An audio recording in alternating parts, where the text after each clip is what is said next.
प्राणानाम् आलयं करुणालयं नमामि भगवत्पादं शङ्करं लोकशङ्करम्। शङ्कारूपेण मत्सिद्धं पन्थीकृतमभूद्यया किङ्करीयस्य सामाया शङ्कराचार्यमाश्रये। प्रह्लादवरदो देवो यो नृसिंहः परो हरिः नृसिंहोपासकं नित्यं तं नृसिंहगुरुं भजे। श्री सच्चिदानन्द शिवाभिनव्य नरसिंहभारत्यभिधान यतीन्द्र विद्यानिधीन् मन्त्रनिधीन् सदात्मनिष्ठान् भजे मानव शम्भुरूपान्। सदात्मध्याननिरतं विषयेभ्यः पराङ्मुखं नौमि शास्त्रेषु निष्णातं चन्द्रशेखरभारतीम्। विकिनं महाप्रज्ञं धैर्यौदार्यक्षमानिधिं सदाभिनवपूर्वं तं विद्यातीर्थगुरुं भजे। अज्ञानां जाह्नवीतीर्थं विद्यातीर्थं विवेकिनां सर्वेषां सुखदं तीर्थं भारतीतीर्थमाश्रये।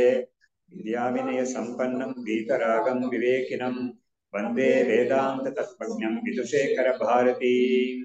नमामि यामिनीनाथलेखालङ्कृतकुन्तलां भवानीं भवसन्तापनिर्वापणसुधानदीम्। नमः श्री शंकरानंद गुरुपादाम्बुजन्मने सविलास महामोहग्राहग्रासैककर्मणे तत्पादाम्बुरुहद्वन्द्व सेवा निर्मल चेतसां सुखबोधाय तत्त्वस्य विवेकोऽयं विधीयते।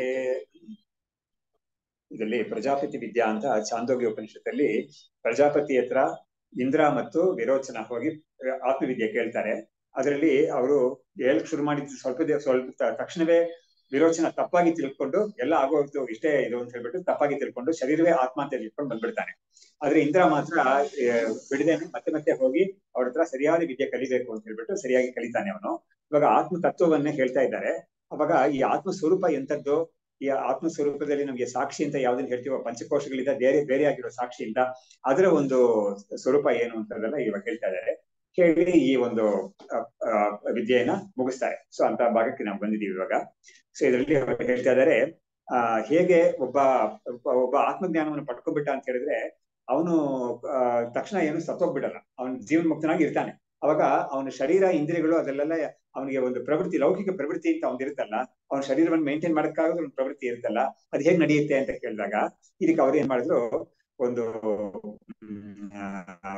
ಪ್ರಾಣ ಅನ್ನೋದು ಎಲ್ಲರಲ್ಲೂ ಇದೆಯಲ್ಲ, ಅದು ಎಲ್ಲ ಕೆಲಸವನ್ನು ಮಾಡುತ್ತೆ ಅಂತ ಹೇಳಿದ್ರು. ಅದಕ್ಕೆ ಅವ್ರು ಮೊದಲು ಏನ್ ಮಾಡಿದ್ರು, ಒಂದು ಕುದುರೆ ಎಕ್ಸಾಂಪಲ್ ಕೊಟ್ಟರು. ಅವರು ಕುದುರೆ ಎಕ್ಸಾಂಪಲ್ ಕೊಟ್ಬಿಟ್ಟು, ಇವಾಗ ಕುದುರೆ ಅನ್ನೋದು ಗಾಡಿ ಕಟ್ತೀವಿ ನಾವು ಒಂದ್ ಕಡೆಯಿಂದ ಇನ್ನೊಂದ್ ಕಡೆ ಹೋಗಕ್ಕೆ. ಈ ಕುದುರೆಗೆ ಸರಿಯಾಗಿ ನಾವು ಅಭ್ಯಾಸ ಕೊಟ್ಬಿಟ್ರೆ ಅದು ತಾನೆಗೆ ಕೂಡ ಜಾಗಕ್ಕೆ ಹೋಗ್ಬಿಟ್ಟು ಮಾಡುತ್ತೆ. ಆತರ ಈ ಪ್ರಾಣ ಕೂಡ ಮಾಡುತ್ತೆ ಅನ್ನಕ್ಕೆ ಕುದುರೆ ಎಕ್ಸಾಂಪಲ್ ಕೊಟ್ಟರು. ಹಾಗೆ ಹೇಳ್ತಾ ಇದ್ದಾರೆ, ಈಶ್ವರೇಣಾಸ್ಯ ದೇಹಸ್ಯ ಪ್ರೇರಣಾಯ ನಿಯೋಜಿತಃ ಪ್ರಾಣಃ ತದ್ಭೋಗ ದೇಶೇ ಅಮುಂ ದೇಹಂ ನಯತಿ ಕರ್ಮಣ. ಇವಾಗ ಹೇಗೆ ಕುದುರೆ ಅನ್ನೋದು, ಪಳಗಿರೋ ಕುದುರೆ ಅನ್ನೋದು ಒಂದು ಕಡೆಯಿಂದ ಒಂದೊಂದ್ ಕಡೆಗೆ ಅವನಿಗೆ ಬೇಕಿರೋ ಕಡೆಗೆ ಹೋಗಿ ಸೇರುತ್ತೋದು. ಅದಕ್ಕೇನೆ ನಾವೇನ್ ಮಾಡಿದ್ವಿ, ಈ ಕಠೋಪನಿಷತ್ತಲ್ಲಿ ಈ ರಥಕಲ್ಪನಾ ಅಂತ ಒಂದಿದೆಯಲ್ಲ, ಒಂದು ರಥಕಲ್ಪನಾ ಅಂತ ಕಠೋಪನಿಷತ್ತಿದೆ. ಆತ್ಮಾನಂ ರಥಿನಂ ವಿದ್ಧಿ ಶರೀರಂ ರಥಮೇವತ್ತು ಅಂತ ಇದೆ. ಹಾಗಾಗಿ ಬುದ್ಧಿಸ್ತು ಸಾರಥ್ಯಂ ವಿದ್ಧಿ ಅಂತ ಬರ್ತೇವೆ. ಸೊ ಹಾಗಾಗಿ ಅಲ್ಲಿ ಒಂದು ಶರೀರವನ್ನ ರಥ ಅಂತ ಹೇಳಿದ್ದಾರೆ. ಅದರಲ್ಲಿರೋ ಒಂದು ಇಂದ್ರಿಯಗಳು ಇದೆಯಲ್ಲ, ಅದೇ ಕುದುರೆಗಳು ಅನ್ನೋದು. ಆಮೇಲೆ ರಥಕ್ಕೆ ಸಾರಥಿ ಯಾರು ಅಂತ ಕೇಳಿದ್ರೆ ಬುದ್ಧಿ ಅನ್ನೋದೇ ಸಾರಥಿ. ಆ ರಥಕ್ಕೆ ಯಜಮಾನ ಯಾರು ಅಂತ ಹೇಳಿದ್ರೆ ಜೀವಾತ್ಮ ಅಂತ ಹೋಗೋದಲ್ಲ, ಅವನೇ ಯಜಮಾನ. ಆಮೇಲೆ ಆ ರಥದಲ್ಲಿ ಮನಸ್ಸು ಅಂತ ಒಂದಿದೆಯಲ್ಲ, ಅದೇನ್ ಮಾಡುತ್ತೆ ಅಂತ ಹೇಳಿದ್ರೆ ಕುದುರೆಗಳನ್ನೆಲ್ಲ ಇಟ್ಟುಕೊಂಡು ಕಂಟ್ರೋಲ್ ಮಾಡೋದಕ್ಕೆ ಮನಸ್ಸು ಅಂತ ಇದೆ. ಆ ಪ್ರಗ್ರಹ ಅಂತ ಇರ್ತಾರಲ್ಲ, ಕುದುರೆಗಳನ್ನ ಕಡಿವಾಣ ಅಂತ ಹೇಳ್ತಾರೆ ಕೆಲವರು, ಅದಾಗಿರುತ್ತೆ. ಆಮೇಲೆ ವಿಷಯಗಳೆಲ್ಲ ಯಾವ್ದು ಅಂತ ಹೇಳಿದ್ರೆ ದಾರಿ ಅಂತ ಒಂದು ಯಾವ ದಾರಿಲಿ ಹೋಗ್ಬೇಕು ಈ ಗಾಡಿ ಅನ್ನೋದು, ಅದೇ ವಿಷಯಗಳು ಅಂತೆಲ್ಲ ಹೇಳಿದ್ದಾರೆ. ಹಾಗಾಗಿ ಅಂತ ಒಂದು ಕಲ್ಪನೆ ಕೊಟ್ಟು ಹೇಳಿದ್ದಾರೆ. ಸೊ ಇವ್ರು ಹೇಳ್ತಾ ಇದ್ದಾರೆ, ಹೇಗೆ ಕುದುರೆ ಅನ್ನೋದು, ಪಳಗಿರೋ ಕುದುರೆ ಅನ್ನೋದು ಸರಿಯಾಗಿ ಇವನ್ನ ಕರ್ಕೊಂಡು ಹೋಗುತ್ತೋ ಡೆಸ್ಟಿನೇಷನ್ ಅನ್ನೋದಕ್ಕೆ, ಅದೇ ತರಾನೇ ಈ ಪ್ರಾಣ ಅನ್ನೋದು ನಮ್ಮ ಶರೀರದಲ್ಲಿ ಇದೆ. ಈಶ್ವರ ಅನ್ನೋನು ಈ ಪ್ರಾಣದ ಮುಖಾಂತರ ಅವನು ಇದೆಲ್ಲ ಮಾಡಿಸ್ತಾನೆ ಅಂತ ಹೇಳ್ತಾ ಇದ್ದಾರೆ. ಈಶ್ವರೇಣ ಅಸ್ಯ ದೇಹಸ್ಯ ಪ್ರೇರಣಾಯ ನಿಯೋಜಿತ ಪ್ರಾಣಃ ತದ್ಭೋಗ ದೇಶೇ ಅಮುಂ ದೇಹಂ ನಯತಿ ಕರ್ಮಣ. ಹಾಗಾಗಿ ಆ ಇವನಿಗೆ ಈ ಒಂದು ಜ್ಞಾನಿಗೂ ಅದೇ ಆಗುತ್ತೆ, ಅದು ಖಂಡಿತ. ಹಾಗಾಗಿ ಏನ್ ಭೋಗ ಮಾಡ್ಬೇಕು ನೋಡಿ, ಅವನ ಪ್ರಾರಬ್ಧ ಪ್ರಕಾರ ಏನ್ ಭೋಗ ಆಗ್ಬೇಕು ಅದ್ರ ಪ್ರಕಾರ ತನಗೆ ರಿಫ್ಲೆಕ್ಸ್ ಆಕ್ಷನ್ ಅಂತ ನಾವು ಹೇಳ್ತೀವಲ್ಲ, ರಿಫ್ಲೆಕ್ಸ್ ಆಕ್ಷನ್ ಅಲ್ಲಿ ಹೋಗ್ತಾ ಇರುತ್ತೆ ಅಂತ. ಇವಾಗ ನೋಡಿ, ಒಂದ್ ಕಡೆ ಒಂದು ಸ್ವಲ್ಪ ಕಾಡಿನ ಪ್ರದೇಶ ಅಂತ ಕಡೆ ಈ ಹಲಸಿನ ಹಣ್ಣು ಅಂತ ಶುರು ಆಗ್ಬಿಟ್ರೆ ಇದಕ್ಕೆ ಸೈಜಿನಲ್ಲಿ ವಾಸನೆ ಜೋರಾಗಿ ಬರುತ್ತೆ. ಅದು ಆ ವಾಸನೆ ಎಷ್ಟೋ ದೂರದಿಂದ ಇಟ್ಕೊಂಡು ಆನೆಗಳು ಬಂದ್ಬಿಡುತ್ತೆ ಆ ಜಾಗಕ್ಕೆ, ಬಂದು ಆ ಇದೆಲ್ಲ ಹಲಸನೆಲ್ಲ ತಿನ್ಬಿಟ್ಟು ಹೋಗ್ಬಿಡುತ್ತೆ ಅದು. ಈ ತರ ಮನುಷ್ಯನಿಗೆ ಈ ಒಂದು ಸಾಮರ್ಥ್ಯ ಇದೆ, ಅವನಿಗೂ ಈ ತರ ವಾಸನೆ ಕಟ್ಟಿದ ಸಾಮರ್ಥ್ಯ ಇದೆ, ಎಲ್ಲಾ ಪ್ರಾಣಿಗಳಿಗೂ ಇದೆ ಅದು. ಆಯಾ ಪ್ರಾಣಿಗೆ ಒಂದೊಂದು ಪ್ರಾಣಿಗೂ ನೋಡಿ, ಇವಾಗ ಈ ಒಂದು ಕಡೆ ಒಂದು ತಾವರೆ ಇಲಿಗಳು ಅಷ್ಟೇನೆ, ಒಂದು ತಾವರೆ ಹರಳಿತು ಅಂತ ಹೇಳಿದ್ರೆ, ತಾವರೆ ಹರಳಿದೆ ಅಂತ ಹೇಳಿದ್ರೆ ಎಷ್ಟೋ ಕಿಲೋಮೀಟರ್ ದೂರದಿಂದ ದುಂಬಿಗಳು ಬಂದ್ಬಿಡ್ತಂತೆ, ಜೇನು ಕುಡಿಯಕ್ಕೆ ಬರ್ತದೆ, ಅದು ಅವಳಿಗೆ ಅಲ್ಲಿ ವಾಸನೆ ಬರ್ತಂತೆ ಅದಕ್ಕೆ ಅಷ್ಟು ದೂರದಿಂದ, ಇಂಥ ಕಡೆಗೆ ಬಂದ್ಬಿಡ್ತೇ ಅದು ಅಂತ. ಹಾಗೆ ಮನುಷ್ಯನಲ್ಲಿ ಈ ತರ ಒಂದು ಸ್ವಭಾವ ಇದೆ ಅಂತ ಇವ್ರು ತೋರಿಸ್ತಾ ಇದ್ದಾರೆ. ಆದ್ರೆ ಏನಾಗುತ್ತೆ, ಈ ಜೀವನ್ ಮುಕ್ತ ಅನ್ನೋನು ಕೂಡ ಅವನಿಗೆ ಅವನು ಒಂದು ನೀಡ್ಸ್ ಅಂತ ಒಂದ್ ಇರ್ತಲ್ಲ, ಅದ್ ಏನೇನ್ ಆಗ್ಬೇಕೋ ಅದೆಲ್ಲ ಈ ಶರೀರ ಮಾಡ್ಬಿಡುತ್ತೆ ಅದು ಅಂತ ಅದಕ್ಕೆ ಕೊಟ್ಟಿದ್ದಾರೆ. ಅದು ತುಂಬಾ ಚೆನ್ನಾಗಿ ಸ್ವಾರಸ್ಯವಾಗಿ ಹೇಳ್ತಾರೆ ಇವರು. ಈಶ್ವರೇಣ ಅಸ್ಯ ದೇಹಸ್ಯ ಪ್ರೇರಣಾಯ ನಿಯೋಜಿತ ಪ್ರಾಣಃ ತದ್ಭೋಗದೇಶೇ ಅವಂ ದೇಹಂ ನಯತಿ ಕರ್ಮಣ. ಆ ಯಾವ್ಯಾವ ಭೋಗ ಏನ್ ಮಾಡ್ಬೇಕೋ ಆ ಸಮಯಕ್ಕೆ ಸರಿಯಾಗಿ ಈ ಪ್ರಾಣ ಅನ್ನೋದು ಅವನ್ನ ಕರ್ಕೊಂಡು ಹೋಗ್ಬಿಡುತ್ತೆ ಅಲ್ಲಿಗೆ ಅಂತ. ಸೊ ಇದಕ್ಕೆ ಇನ್ನೊಂದು ಉದಾಹರಣೆ ಕೊಡ್ತಾರೆ. ಗರ್ಭಸ್ಥಾನಾಂ ಚ ಬಾಲಾನಾಂ ನಿರ್ವಾಹೋ ವಪುಷೋ ಯದಾ ಜೀವನ್ ಮುಕ್ತಸ್ಯ ದೇಹೇಪಿ ನಿರ್ವಾಹ ಸ್ಯಾತ್ ತಥಾ ಕಿಂ ಅಂತ. ಗರ್ಭಸ್ಥಾನಾಂ ಚ ಬಾಲಾನಾಂ ನಿರ್ವಾಹೋ ವಪುಷೋ ಯದಾ. ನೋಡಿ, ಇವಾಗ ಗರ್ಭದಲ್ಲಿ ಒಂದು ಮಗು ಬೆಳೀತಾ ಇದೆ, ಆ ಬೆಳೀತಾ ಇರೋ ಮಗುಗೆ ಒಂದು ವ್ಯವಸ್ಥೆ ಅನ್ನೋದು ಪ್ರಕೃತಿಯಲ್ಲಿ ಕೊಟ್ಬಿಟ್ಟಿದೆ. ಅದು ಆ ತಾಯಿಗೆ ಏನ್ ಆಹಾರ ತಗೊಳ್ತಾಳೋ ಆ ಮಗುಗೂ ಅದ್ ಸಿಗ್ಬೇಕಾರ, ಅದಕ್ಕೆ ಬೇಕಾಗಿರೋ ರೀತಿಯಲ್ಲಿ ಅದು ಸಿಗೋ ತರ ಮಾಡಿದ್ದಾರೆ. ಹಾಗಾಗಿ ಪ್ರಕೃತಿ ಮಾಡಿದೆ ಆ ತರ ಒಂದು ವ್ಯವಸ್ಥೆಯನ್ನ, ಅದೇ ತರ ಇವನಿಗೆ ಕೂಡ ಇರುತ್ತೆ ಅಂತ. ಸೊ ಇವಾಗ ನಮಗೆ ಇದನ್ನ ಕೇಳಿದಾಗ ನಮ್ಮ ವಿವೇಕ ಚೂಡಾಮಣಿನಲ್ಲಿ ಒಂದು ಶ್ಲೋಕ ನಮ್ಗೆ ಜ್ಞಾಪಕ ಬರುತ್ತೆ. ಅದು ಈ ಸಮಾಧಿಯಲ್ಲಿ ಇರೋ ಒಂದು ಜೀವನ್ ಮುಕ್ತನಿಗೆ ಹೇಗೆ ಒಂದೆಲ್ಲ ನಡೆಯುತ್ತೆ ಅಂತ. ಅಲ್ಲಿ ಬ್ರಹ್ಮಾಕಾರತೆಯ ಸದಾ ಸ್ಥಿತತೆಯ ನಿರ್ಮುಕ್ತ ಬಾಹ್ಯಾರ್ಥ ದೀಹಿ ಅನ್ಯಾವೇದಿತ ಭೋಗ್ಯ ಕಲನ ಸಂತುಷ್ಟ ಇದರಲ್ಲಿ ಬರುವಾಗ ಏನ್ ಮಾಡುತ್ತೆ ಅಂದ್ರೆ, ಅನ್ಯಾವೇದಿತ ಭೋಗ ಕಲನ ನಿರ್ಮುಕ್ತ. ಇವನಿಗೆ ಏನಾಗಿದೆ, ಯಾವಾಗ ಕ್ವಚಿತ್ ಲಬ್ಧದೀಹಿ, ಇವನಿಗೆ ಯಾವಾಗ್ಲಾದ್ರೂ ಒಂದ್ ಸಂದರ್ಭದಲ್ಲಿ ಸಮಾಧಿಲಿ ಇರೋನು ಅವನಿಗೆ ಏನಾದ್ರೂ ಸ್ವಲ್ಪ ಎಚ್ಚರ ಆಯ್ತು ಅಂತ ಹೇಳಿದ್ರೆ ಅವನಿಗೆ ಪ್ರಪಂಚವನ್ನ ಸ್ವಪ್ನಾಲೋಕಿತ ಲೋಕವತ್ ಜಗದಿದಂ ಇದು ಕ್ವಚಿತ್ ಲಬ್ಧದೀಹಿ ಅಂತ. ಅವನಿಗೆ ಯಾವಾಗಾದ್ರೂ ಸ್ವಲ್ಪ ಹೆಸರ ಆದ್ರೆ ಪ್ರಪಂಚವನ್ನು ನೋಡ್ತಾನೆ ಅವನು. ಆ ಪ್ರಪಂಚವನ್ನು ನೋಡುವಾಗ ಅವನಿಗೆ ಇದು ಸ್ವಪ್ನ ತರಕ್ಕೆ ಕಾಣಿಸುತ್ತೆ ಅವನಿಗೆ. ಅಂದ್ರೆ ಅವನಿಗೆ ಸ್ವಪ್ನ ಅಂತ ಒಂದು ಬುದ್ಧಿ ಇರುತ್ತೆ. ಅವನಿಗೆ ಸ್ವಪ್ನ ಅಂದ್ರೆ ಅವನಿಗೆ ಇದು ಸತ್ಯವಲ್ಲ ಅಂತ ಬುದ್ಧಿ ಇರುತ್ತೆ ಅಂತ ಅದು ಹೇಳಕ್ಕೆ ಸ್ವಪ್ನ ಅಂತ ಹೇಳಿದ್ದಾರೆ. ಆಮೇಲೆ ಅವನಿಗೆ ಅನ್ಯಾವೇದಿತ ಭೋಗ ಕಲನ ಅಂತ ಹೇಳಿದ್ರೆ ಏನಂದ್ರೆ, ಅವನಿಗೆ ಸಮಾಧಿಲಿ ಇದ್ರು ಕೂಡ ಅವನಿಗೆ ತಾನು ತನ್ನ ಒಂದು ಶರೀರವನ್ನ ಮೇಂಟೈನ್ ಮಾಡಕ್ಕೆ ಪ್ರಕೃತಿ ಹೆಲ್ಪ್ ಮಾಡುತ್ತೆ. ಅದು ಹೇಗ್ ಮಾಡುತ್ತೆ ಅಂತ ಹೇಳಿದ್ರೆ, ಯಾರಾದ್ರೂ ಬಂದು ಅವನಿಗೆ ಆ ಸಮಯದಲ್ಲಿ ಬಾಯಲ್ಲಿ ಹಾಕ್ತಾನೆ. ಇದನ್ನ ನಮಗೆ ಸಾಕ್ಷಾತ್ತಾಗಿ ಪ್ರತ್ಯಕ್ಷವಾಗಿ ನಮಗೆ ರಮಣ ಮಹರ್ಷಿಗಳಿಗೆ ವಿಷಯದಲ್ಲಿ ಕೇಳಿದ್ವಿ ನಾವು. ಅವರ ಪಾತಾಳ ಲಿಂಗಂ ಅನ್ನೋ ಜಾಗದಲ್ಲಿ ಹೋಗ್ಬಿಟ್ಟು ಎಷ್ಟೋ ತಿಂಗಳುಗಟ್ಟಲೆ ಇದ್ದಿದ್ದಾರೆ ಅಂತ ಹೇಳ್ತಾರೆ. ಯಾರೋ ಒಬ್ರು ಮಹಾತ್ಮರು ನೋಡಿದ್ರು, ನೋಡಿ ಇಲ್ಲೊಬ್ರು ಇದ್ದಾರಲ್ಲ ಇವರು ಯಾರು ಅಂತ ತಿಳ್ಕೊಂಡವ್ರು ಹೋಗಿ ನೋಡ್ಬಿಟ್ಟು ಇವ್ರು ಇಂಥ ಸ್ಥಿತಿಲಿ ಇದ್ದಾರೆ ಅಂತ ತಿಳ್ಕೊಂಡವ್ರು ಏನ್ ಮಾಡಿದ್ದಾರೆ, ಆ ದೇವಸ್ಥಾನದಲ್ಲಿ ಇರೋರು ಕೂಡ ಏನ್ ಮಾಡಿದ್ದಾರೆ, ಅದೇ ಅರುಣಾಚಲ ದೇವಸ್ಥಾನ ಇದೆಯಲ್ಲ, ಅಲ್ಲಿ ಅಭಿಷೇಕ ಎಲ್ಲ ಮಾಡ್ತಾರಲ್ಲ, ಅಭಿಷೇಕ ಮಾಡಿದ್ದು ನೀರೆಲ್ಲ ಬರ್ತಲ್ಲ, ಅದ್ರಲ್ಲಿ ಒಂದು ಲೋಟ ತಗೊಂಡ್ಬಂದು ಇವ್ರ ಬಾಯಲ್ಲಿ ಹುಯ್ತಾ ಇರುತ್ತೆ. ಈ ತರ ಮಾಡಿ ಅವ್ರನ್ನ ಕಾಪಾಡಿದ್ದಾರೆ, ಯಾರೋ ಕೆಲವರೆಲ್ಲ ಕಾಪಾಡಿದ್ದಾರೆ. ಇವರಿಗೆ ನೋಡಿ, ಇವರಿಗೆ ತಾನಾಗೇ ಒಂದು ಪ್ರಜ್ಞೆ ಇಲ್ಲದೆ ಹೋದ್ರು ಕೂಡ, ಪ್ರಪಂಚ ಪ್ರಜ್ಞೆ ಇಲ್ಲದೆ ಹೋದ್ರು ಕೂಡ ಆ ಶರೀರ ಮೇಂಟೈನ್ ಆಗ್ಬೇಕು ಅಂತ ಪ್ರಾರಬ್ಧ ಇದ್ರೆ ಅದು ಇದ್ದಿದ್ರಿಂದಾನೇ ನೋಡಿ ಎಷ್ಟಾಯ್ತು ಅಂತ ಹೇಳಿದ್ರೆ, ಅವ್ರು ಚಿಕ್ಕ ಹುಡುಗ, ಅವಾಗ ಅವ್ರು ತುಂಬಾ ಸಣ್ಣ ಹುಡುಗ ಅಲ್ಲಿ ಹೋಗಿ ಅವ್ರು ಆ ಸಮಯದಲ್ಲಿ ಇದ್ದಾಗ. ಆದ್ರೆ ಅವರು ಎಷ್ಟೋ ಒಂದು 70-72 ವರ್ಷ ತನಕ ಅವ್ರು ಬದುಕಿದ್ರು. ಆದ್ರೆ ಅವರಿಂದ ಎಷ್ಟು ಜನಕ್ಕೆ ಪ್ರಯೋಜನ ಆಗಿದೆ, ಎಷ್ಟು ಜನಕ್ಕೆ ಅವರಿಗೆ ಇದು ಕೊಟ್ಟಿದ್ದಾರೆ, ಗೈಡೆನ್ಸ್ ಕೊಟ್ಟಿದ್ದಾರೆ ಅಂತದೆಲ್ಲ ಆ ಜನಗಳ ಪ್ರಾರಬ್ಧನೂ ಸೇರಿದೆ ಅದರಲ್ಲಿ. ಅದರಿಂದ ಏನಾಗಿದೆ, ಅವ್ರ ಶರೀರವನ್ನ ಕಾಪಾಡ್ಬೇಕು ಅಂತ ಒಂದು ಪ್ರೇರಣೆ ಕೂಡ ಭಗವಂತ ಏನ್ ಮಾಡ್ತಾನೆ, ಇವ್ರ ಮುಖಾಂತರ ಮಾಡಿಸ್ಬಿಡ್ತಾನೆ. ಅದನ್ನ ಮಾಡಿಸಿ ಈ ತರ ಆಗಿದೆ ಅದು. ಇದೇ ಎಕ್ಸಾಕ್ಟ್ಲಿ ಈ ವಿವೇಕ ಚೂಡಾಮಣಿಯಲ್ಲಿ ಇರೋ ಶ್ಲೋಕ ಅಷ್ಟುನೇ ಅದೇ ವಿಷಯದಲ್ಲಿ ನಾವು ನೋಡಿಬಹುದು ಅವ್ರ ಕೇಸಲ್ಲಿ. ಅದನ್ನ ಆ ಶ್ಲೋಕವನ್ನ ನಮ್ಮ ಇವರು ಜ್ಯೇಷ್ಠ ಮಹಾಸನ್ನಿಧಾನ ಇಲ್ಲಿ ಬೆಂಗಳೂರಲ್ಲಿ ಒಂದು ಸಪ್ತಾಹ ಮಾಡಿದ್ರು. ಹಾಗಾಗಿ ಆ ಸಪ್ತಾಹದಲ್ಲಿ ಸ್ಮರಣ ಸಪ್ತಾಹ ಅಂತ ಚಂದ್ರಶೇಖರ ಭಾರತಿಗಳನ್ನ ಸ್ಮರಣೆ ಮಾಡ್ಕೊಂಡು ಸಪ್ತಾಹ ಗುರುಗಳು ಮಾತಾಡಿದ್ರು. ಪ್ರತಿ ದಿವಸ ಅವ್ರು ಮಾತಾಡ್ತಾ ಇದ್ರು. ಅವಾಗ ಚಂದ್ರಶೇಖರ ಭಾರತಿಗಳ ವಿಷಯದಲ್ಲಿ ಅವರು ನಾನ್ ಕಂಡಿದ್ದು ಏನು ಅದನ್ನ ನಾನು ಹೇಳ್ತೀನಿ ಅಂತ ಹೇಳ್ಬಿಟ್ಟು ಶುರು ಮಾಡಿದ್ರು. ಒಂದೊಂದು ದಿವಸ ಹೇಳಿದ್ರು. ಅವಾಗ ಅವ್ರ ಬಗ್ಗೆ ಹೇಳುವಾಗ ಈ ಶ್ಲೋಕವನ್ನು ಹೇಳ್ಬಿಟ್ಟು ಇಂಥ ಸ್ಥಿತಿ ಆಗಿತ್ತು ಅವ್ರದ್ದು ಅಂತ ಗುರುಗಳು ಇದನ್ನ ಹೇಳಿದ್ದಾರೆ. ಈ ವಿವೇಕ ಚೂಡಾಮಣಿ ಶ್ಲೋಕವನ್ನ ಹೇಳಿದ್ದಾರೆ. ಸೊ ಹೀಗೆ ಇಲ್ಲಿ ಇವರು ಅವನ ದೇಹವನ್ನ ಹೇಗೆ ಮೇಂಟೈನ್ ಆಗುತ್ತೆ ಅವರು ನೋಡಿ, ಅವನು ಏನು ಪ್ರಯತ್ನ ಮಾಡದೆ ಹೋದ್ರು ಕೂಡ ಅದು ಪ್ರಾರಬ್ಧ ಅನ್ನೋದು ಪ್ರಕೃತಿಯ ಮುಖಾಂತರ ಒಂದು ಮಾಡಿಸ್ಬಿಡುತ್ತೆ ಅದನ್ನ ಇವರು ಇಲ್ಲಿ ಹೇಳ್ತಾ ಇದ್ದಾರೆ. ಹಾಗಾಗಿ ಸಮಾಧೌ ಆತ್ಮರೂಪೇಣ ಯುಕ್ತಾನೆ ಭೋಗ್ಯ ರೂಪತಃ ಸರ್ವಾನಂದಾನ್ ಸದಾ ಭುಂಕ್ತೆ ಮುಕ್ತಸ್ಯ ಅತಿಶಯೋ ಹಿಯಂ. ಹೀಗೆ ಸಮಾಧಿಯಲ್ಲಿರುವಾಗ ಅವನು ಆತ್ಮ ಆನಂದವನ್ನು ಅನುಭವಿಸ್ತಾ ಇರ್ತಾನೆ. ಸಮಾಧಿಯಿಂದ ಯಾವಾಗ ಹೊರಗಡೆ ಬರ್ತಾನೋ ಅವಾಗ ಅವನೇ ಈ ಭೋಗ್ಯ ವಸ್ತುಗಳಾಗೂ ಇರೋದ್ರಿಂದ ಅದರಿಂದ ಒಂದು ಆನಂದವನ್ನು ಅವನು ಹೇಗೆ ಪ್ರಾರಬ್ಧವನ್ನಲ್ಲಿ ಕೊಟ್ಟಿರುತ್ತೋ ಆ ರೀತಿಯಲ್ಲಿ ಅವನು ಅನುಭವಿಸ್ತಾ ಇರ್ತಾನೆ. ಹೇಗಿದ್ರು ಕೂಡ ಅವನು ಆನಂದವನ್ನೇ ಯಾವಾಗ್ಲೂ ಅನುಭವಿಸ್ತಾ ಇರ್ತಾನೆ. ಮುಕ್ತನಿಗೆ ಈ ತರ ಒಂದು ಅತಿಶಯವಾದ ಒಂದು ಸ್ಥಿತಿ ಇರುತ್ತೆ ಅವನಿಗೆ ಅಂತ ಇವರು ತಿಳಿಸ್ತಾ ಇದ್ದಾರೆ ನಮ್ಗೆ. ಇವರೇ ಜೀವನ್ ಮುಕ್ತಿ ವಿವೇಕ ಅಂತ ಒಂದು ಗ್ರಂಥವೇ ಬರೆದಿದ್ದಾರೆ ಇವರು. ಅಂತ ಅವರು ಇವರಿಗೆ ಎಂತ ಒಂದು ಅನುಭವ ಇದ್ದಿರ್ಬೇಕು ಇವರಿಗೆ. ವಿದ್ಯಾರಣ್ಯರು ಹೀಗೆ ಅವರು ಅಥಾರಿಟೇಟಿವ್ ಆಗಿ ತುಂಬಾ ಎಲ್ಲಾ ವಿಷಯದಲ್ಲೂ ಅವ್ರು ಹೇಳೋದು ಎಲ್ಲ ಕರೆಕ್ಟ್ ಆಗಿ ಅಥಾರಿಟೇಟಿವ್ ಆಗಿ ಇರುತ್ತೆ. ಏನು ಕೂಡ ಅವರು ತನಗೆ ಅನುಭವದಲ್ಲಿ ಇಲ್ಲದೆ ಇರೋದನ್ನ ಹೇಳಿದ್ದಾರೆ ಅಂತ ಹೇಳಕ್ ಆಗೋದೇ ಇಲ್ಲ, ಹಾಗೆ ಹೇಳಿದ್ದಾರೆ ಅವರು. ಮುಕ್ತೇನ ಬದ್ಧ ಸಾಕ್ಷಿಯೇಷಃ ಸರ್ವಾಕ್ಷೇಷು ವಿಭಾವ್ಯತಾಂ ತತ್ತದಿಂದ್ರಿಯ ಸಂಯುಕ್ತ ತ್ರಿಪುಟೀಂ ಭಾಸಯತ್ಯಸೌ. ಇವಾಗ ಮುಕ್ತೇನ ಬುದ್ಧ ಸಾಕ್ಷಿ ಅಂದ್ರೆ ಮುಕ್ತನಾಗಿರೋವನು ಅವನು ಈ ಸಾಕ್ಷಿ ಸ್ವರೂಪವನ್ನ ನಾನು ಅಂತ ತಿಳ್ಕೊಂಡಿದ್ದಾನೆ. ಶರೀರವನ್ನ ನಾನು ಅಂತ ತಿಳಿದೆ, ಸಾಕ್ಷಿ ಸ್ವರೂಪವನ್ನ ತಾನು ಅಂತ ತಿಳಿದಿದ್ದಾನೆ. ಈ ಸಾಕ್ಷಿ ಏನ್ ಮಾಡುತ್ತೆ ಅಂತ ಹೇಳಿದ್ರೆ ಸರ್ವಾಕ್ಷೇಷು ವಿಭಾವ್ಯತಾಂ ಅಂದ್ರೆ ಎಲ್ಲಾ ಇಂದ್ರಿಯಗಳಲ್ಲೂ ಕೂಡ ಅದು ಕೆಲಸ ಮಾಡ್ತಾ ಇರುತ್ತೆ. ಸಾಕ್ಷಿ ಅನ್ನೋದು ಎಲ್ಲಾ ಇಂದ್ರಿಯಗಳನ್ನು ಕೂಡ ಆಯಾ ಕೆಲಸಗಳ ಮಾಡ್ಸಕ್ಕೆ ಜೋಡಿಸ್ಕೊಂಡು ಆ ಇಂದ್ರಿಯಗಳಿಗೆಲ್ಲ ಸಾಕ್ಷಿಯಾಗಿರುತ್ತೆ. ಹಾಗಾಗಿ ಇಂದ್ರಿಯ ಮನಸ್ಸು ಎಲ್ಲೋ ಬೇಕಾಗುತ್ತೆ. ಒಂದು ವ್ಯವಹಾರ ನಡಿಬೇಕು ಅಂತ ಹೇಳಿದ್ರೆ ಇಂದ್ರಿಯ ಅನ್ನೋದು ಹೊರಗಡೆ ವಸ್ತು ಜೊತೆ ಕಾಂಟ್ಯಾಕ್ಟ್ ಆಗ್ಬೇಕು. ಆಮೇಲೆ ಆ ಇಂದ್ರಿಯವನ್ನ ಆ ವಸ್ತುಗಳಿಗೆ ಕಾಂಟ್ಯಾಕ್ಟ್ ಮಾಡೋ ರೀತಿಯಲ್ಲಿ ಮನಸ್ಸು ಅದನ್ನ ಮಾಡ್ಬೇಕು.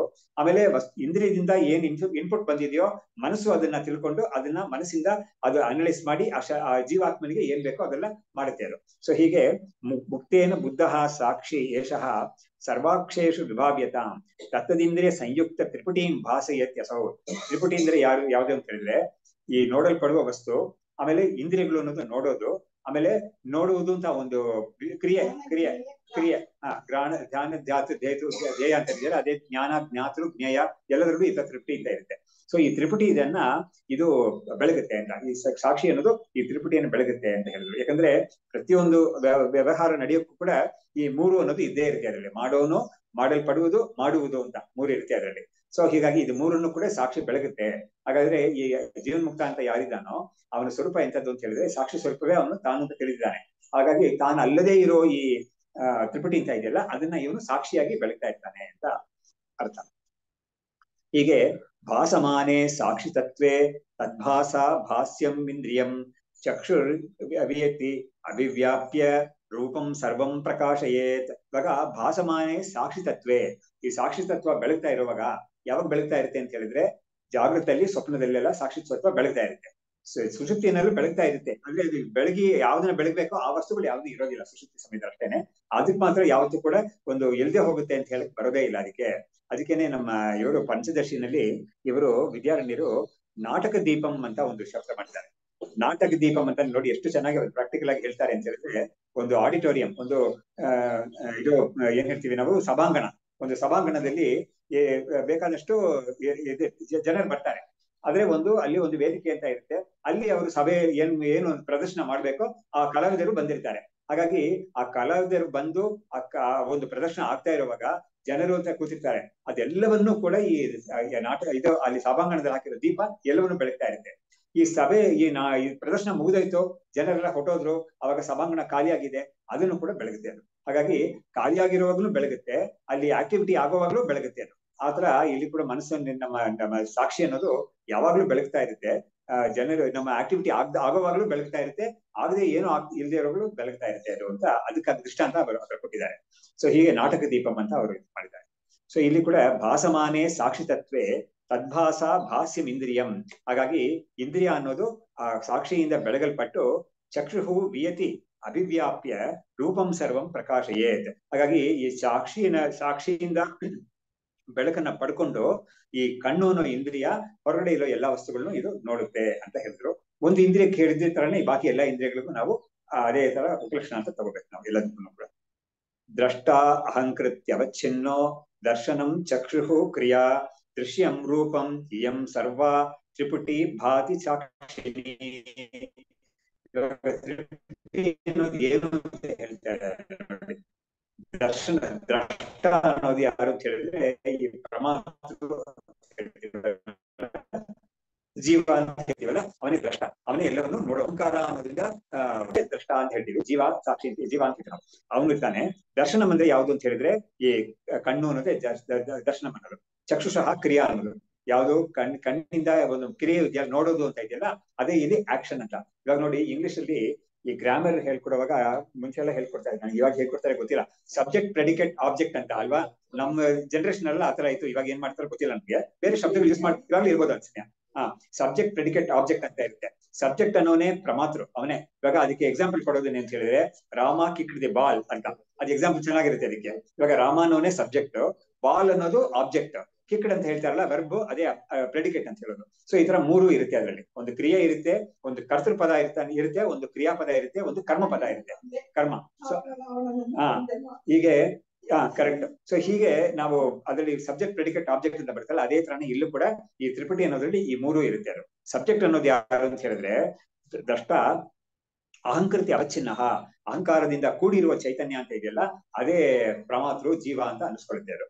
ಆಮೇಲೆ ದರ್ಶನಂ ಅನ್ನೋದು ಚಕ್ಷುಷಃ ಕ್ರಿಯಾ, ಕಣ್ಣಿನ ಒಂದು ಕ್ರಿಯೆ ಇದೆಯಲ್ಲ, ನೋಡುವುದು ಅಂತ ಒಂದು ಕ್ರಿಯೆ ಇದೆಯಲ್ಲ, ಅದೇ ದರ್ಶನಂ ಅನ್ನೋದು. ಆಮೇಲೆ ದ್ರಷ್ಟ ದರ್ಶನಂ ದೃಶ್ಯಂ ಅಂತ ಮೂರು ಇರುತ್ತೆ ಇದರಲ್ಲಿ. ಧ್ಯಾನಂ ಧ್ಯಾತೃ ಧ್ಯೇಯ ಅಂತ, ಜ್ಞಾತೃ ಜ್ಞಾನಂ ಜ್ಞೇಯ ಅಂತ, ಎಲ್ಲದರಲ್ಲೂ ಈ ತ್ರಿಪುಟಿ ಇದ್ದೇ ಇರುತ್ತೆ. ಸೊ ಹೀಗೆ ದೃಶ್ಯಂ ಅನ್ನೋದು ಏನು ಅಂತ ಹೇಳಿದ್ರೆ ರೂಪಂ, ಯಾವ ಒಂದು ಕಲರ್, ಫಾರ್ಮ್ ಆರ್ ಕಲರ್, ಅದೇ ತಾನೇ ಕಣ್ಣಿಗೆ ವಿಷಯ, ಅದು ರೂಪಂ ಅಂತ. ಈ ಮೂರನ್ನು ಕೂಡ ತ್ರಿಪುಟಿ ಅಂತ, ಈ ಮೂರು ತ್ರಿಪುಟಿ ಅಂತ ಹೆಸರು ಪಡ್ಕೊಳುತ್ತೆ. ಇದನ್ನ ಈ ಸಾಕ್ಷಿ ಅನ್ನೋದು ಎಲ್ಲವನ್ನೂ ಕೂಡ ಇದು ಬೆಳಗುತ್ತೆ ಅಂತ ಹೇಳಿದ್ರು. ಭಾರತಿ ಸಾಕ್ಷಿನಿ ಅಂತ, ಇವುಗಳೆಲ್ಲವೂ ಕೂಡ ಸಾಕ್ಷಿಗೆ ವಿಷಯವಾಗುತ್ತೆ ಅಂತ ಅರ್ಥ ಇದೆ. ಆಮೇಲೆ ಸಾಕ್ಷಿಣೋ ಭಾಸಕತ್ವೇಪಿ ರೂಪಗಂಧಾದಿ ಭಿತ್ತಯೇ ಚಕ್ಷುರ್ಘ್ರಾಣಾದಿ ಅಕ್ಷಜಾತಂ ಸರ್ವಸಾಧಾರಣಂ ಮನಃ ಅಂತ. ಇವಾಗ ನೋಡಿ, ಸಾಕ್ಷಿಣೋ ಭಾಸಕತ್ವೇಪಿ ರೂಪಗಂಧಾದಿ ಭಿತ್ತಯೇ, ನೋಡಿ ಅದೇ ಸಾಕ್ಷಿನೇ, ಎಲ್ಲಾ ಇಂದ್ರಿಯಕ್ಕೂ ಅದೇ ಸಾಕ್ಷಿನೇ. ಇವಾಗ ಇಂದ್ರಿಯಗಳು ಐದು ನಮಗೆ ಇಂದ್ರಿಯಗಳು, ಮುಖ್ಯವಾಗಿ ಕರ್ಮ ಜ್ಞಾನೇಂದ್ರಿಯಗಳು ಅಂತ 5 ಇದೆ. ಇವಾಗ ಈ 5 ಇಂದ್ರಿಯಗಳಿಂದಾನು ನಮಗೆ ಇನ್ಪುಟ್ಸ್ ಬರ್ತಾ ಇರುತ್ತೆ. ಇದು ಇವಾಗ ಕಣ್ಣಿಂದ ಫಾರ್ಮ್ ಅಂತ ಇನ್ಪುಟ್ ಬರುತ್ತೆ, ಇವಾಗ ಘ್ರಾಣೇಂದ್ರಿಯದಿಂದ ವಾಸನೆ ಅಂತ ಒಂದು ಇನ್ಪುಟ್ ಬರುತ್ತೆ. ಅದು ಅದೇ ತರ ಕಿವಿಯಿಂದ ಸೌಂಡ್ ಅಂತ ಒಂದು ಇನ್ಪುಟ್ ಬರುತ್ತೆ, ನಾಲಿಗೆಯಿಂದ ಟೇಸ್ಟ್ ಅಂತ ಬರುತ್ತೆ. ಇವಾಗ ಏಕಕಾಲದಲ್ಲಿ ಇದೆಲ್ಲ ಕೂಡ ಆಗ್ತಾ ಇರ್ಬೋದು. ಆದ್ರೆ ಇವುಗಳನ್ನೆಲ್ಲ ಒಂದಕ್ಕೊಂದು ಸಾಂಕರ್ಯ ಆಗದೆ ನೋಡ್ಕೊಳ್ಳಕ್ಕೆ ನಮಗೆ ಒಂದು ಇನ್ಸ್ಟ್ರೂಮೆಂಟ್ ಬೇಕಾಗಿದೆ. ಅದ್ಯಾವ್ದು ಅಂದ್ರೆ ಮನಸ್ಸು ಅಂತ ಹೇಳ್ತಾ ಇದ್ದಾರೆ. ಹಾಗಾಗಿ ಮನಸ್ಸು ಅನ್ನೋ ಒಂದು ಇನ್ಸ್ಟ್ರೂಮೆಂಟ್ ಏನ್ ಮಾಡುತ್ತೆ, ಈ ಒಂದು ಇನ್ಪುಟ್ ಬೇರೆ, ಆ ಇನ್ಪುಟ್ ಬೇರೆ ಅಂತ ಅದನ್ನ ವಿಭಾಗ ಮಾಡ್ಕೊಳ್ಳಕ್ಕೆ ಮನಸ್ಸಿಗೆ ಸಾಮರ್ಥ್ಯ ಇದೆ. ಹಾಗಾಗಿ ನೋಡಿ, ಅದಕ್ಕೇನೆ ನೋಡಿ, ನಾವಿವಾಗ ಒಂದು ಪ್ರೋಗ್ರಾಮ್ ನೋಡ್ತಾ ಇದ್ದೀವಿ, ಒಂದು ಯಾವುದೋ ಒಂದು ಪ್ರೋಗ್ರಾಮ್ ಟಿವಿಲಿ ನೋಡ್ತಾ ಇದ್ದೀವಿ, ಜೊತೆಗೆ ಊಟ ಮಾಡ್ತಾ ಇದೀವಿ ತಿಳ್ಕೊಳ್ಳಿ. ಅವಾಗ ತಟ್ಟೆಯಿಂದ ಐಟಮ್ ಹೊರಗಡೆ ಹೋಗುತ್ತೆ, ನಮಗೆ ಬೀಳುತ್ತೆ. ಅದು ನಮಗೆ ಕೆಲವೊಮ್ಮೆ ಆ ಟೇಸ್ಟ್ ನ ಫೋಕಸ್ ಮಾಡಿದ್ರೆ ಟೇಸ್ಟ್ ಗೊತ್ತಾಗುತ್ತೆ ನಮ್ಗೆ. ಅಕಸ್ಮಾತ್ ಟೇಸ್ಟ್ ಫೋಕಸ್ ಮಾಡದೆ ಹೋದ್ರೆ ನಮ್ಗೆ ದೃಶ್ಯ ಮಾತ್ರ ನಮ್ಗೆ ಬರ್ತಾ ಇರುತ್ತೆ. ಸೊ ಒಬ್ಬನಿಗೆ ಸಾಮರ್ಥ್ಯ ಇದೆ ಇದು. ಅದೇ ಸಮಯದಲ್ಲಿ ಅವನಿಗೆ ಯಾರೋ ಬಾಗಿಲು ತಟ್ತಾ ಇದ್ದಾರೆ ಅಂತ ಗೊತ್ತಾದ್ರೆ ಬಂದು ಏನ್ ಮಾಡ್ತಾನೆ, ಹೋಗಿ ಮಾಡ್ತಾನೆ. ಹಾಗಾಗಿ ಈ ತರ ನಾನಾ ವಿಧವಾದ ಇನ್ಪುಟ್ಸ್ ಬರ್ತಾ ಇರುವಾಗ ಅದನ್ನೆಲ್ಲ ಅನಲೈಸ್ ಮಾಡಿ ಇದು ಬೇರೆ ಅದು ಬೇರೆ ಅಂತ ವಿಭಾಗ ಮಾಡ್ಕೊಳ್ಳಕ್ಕೆ ಅವನಿಗೆ ಮನಸ್ಸು ಅಂತ ಒಂದಿದೆ ಅನ್ನೋದನ್ನ ಇವ್ರು ಹೇಳ್ತಾ ಇದ್ದಾರೆ. ಎಲ್ಲ ನಮ್ಮ ಶರೀರದಿಲ್ಲದೆ ನಮ್ಮ ಬಗ್ಗೆನೆ. ಅದಕ್ಕೆ ಒಬ್ರು ತುಂಬಾ ಚೆನ್ನಾಗಿ ಹೇಳಿದ್ರು, ಈ ವೇದಾಂತ ಅಂತ ಹೇಳ್ತೀವಲ್ಲ ಉಪನಿಷತ್ತುಗಳಲ್ಲಿ, ಆ ಉಪನಿಷತ್ತು ಅನ್ನೋದು ಒಂದು ಕಥೆ. ಆ ಕಥೆಗೆ ಯಾರು ಹೀರೋ ಅಂತ ಕೇಳಿದ್ರೆ ನೀನೇ ಹೀರೋ ಅಂತ ಹೇಳಿದ್ರು ಅವರು. ನೋಡಿ, ನಮ್ಮವರೇ ಇದನ್ನ ಹೇಳ್ತಾರೆ. ನಾವು ಉಪನಿಷತ್ತುಗಳೆಲ್ಲ ಹೀರೋ ಈಶ್ವರ ಅಂತ ಯಾರನ್ನೂ ತೋರಿಸಲ್ಲ. ಇದು ಬಂದಿರೋದು ನಿನ್ ವಿಷಯಕ್ಕೆ ಬಂದಿರೋದು, ನೀನ್ ಯಾರು ಅಂತ ತೋರ್ಸ್ಕೊಡಕ್ ಬಂದಿರೋದು.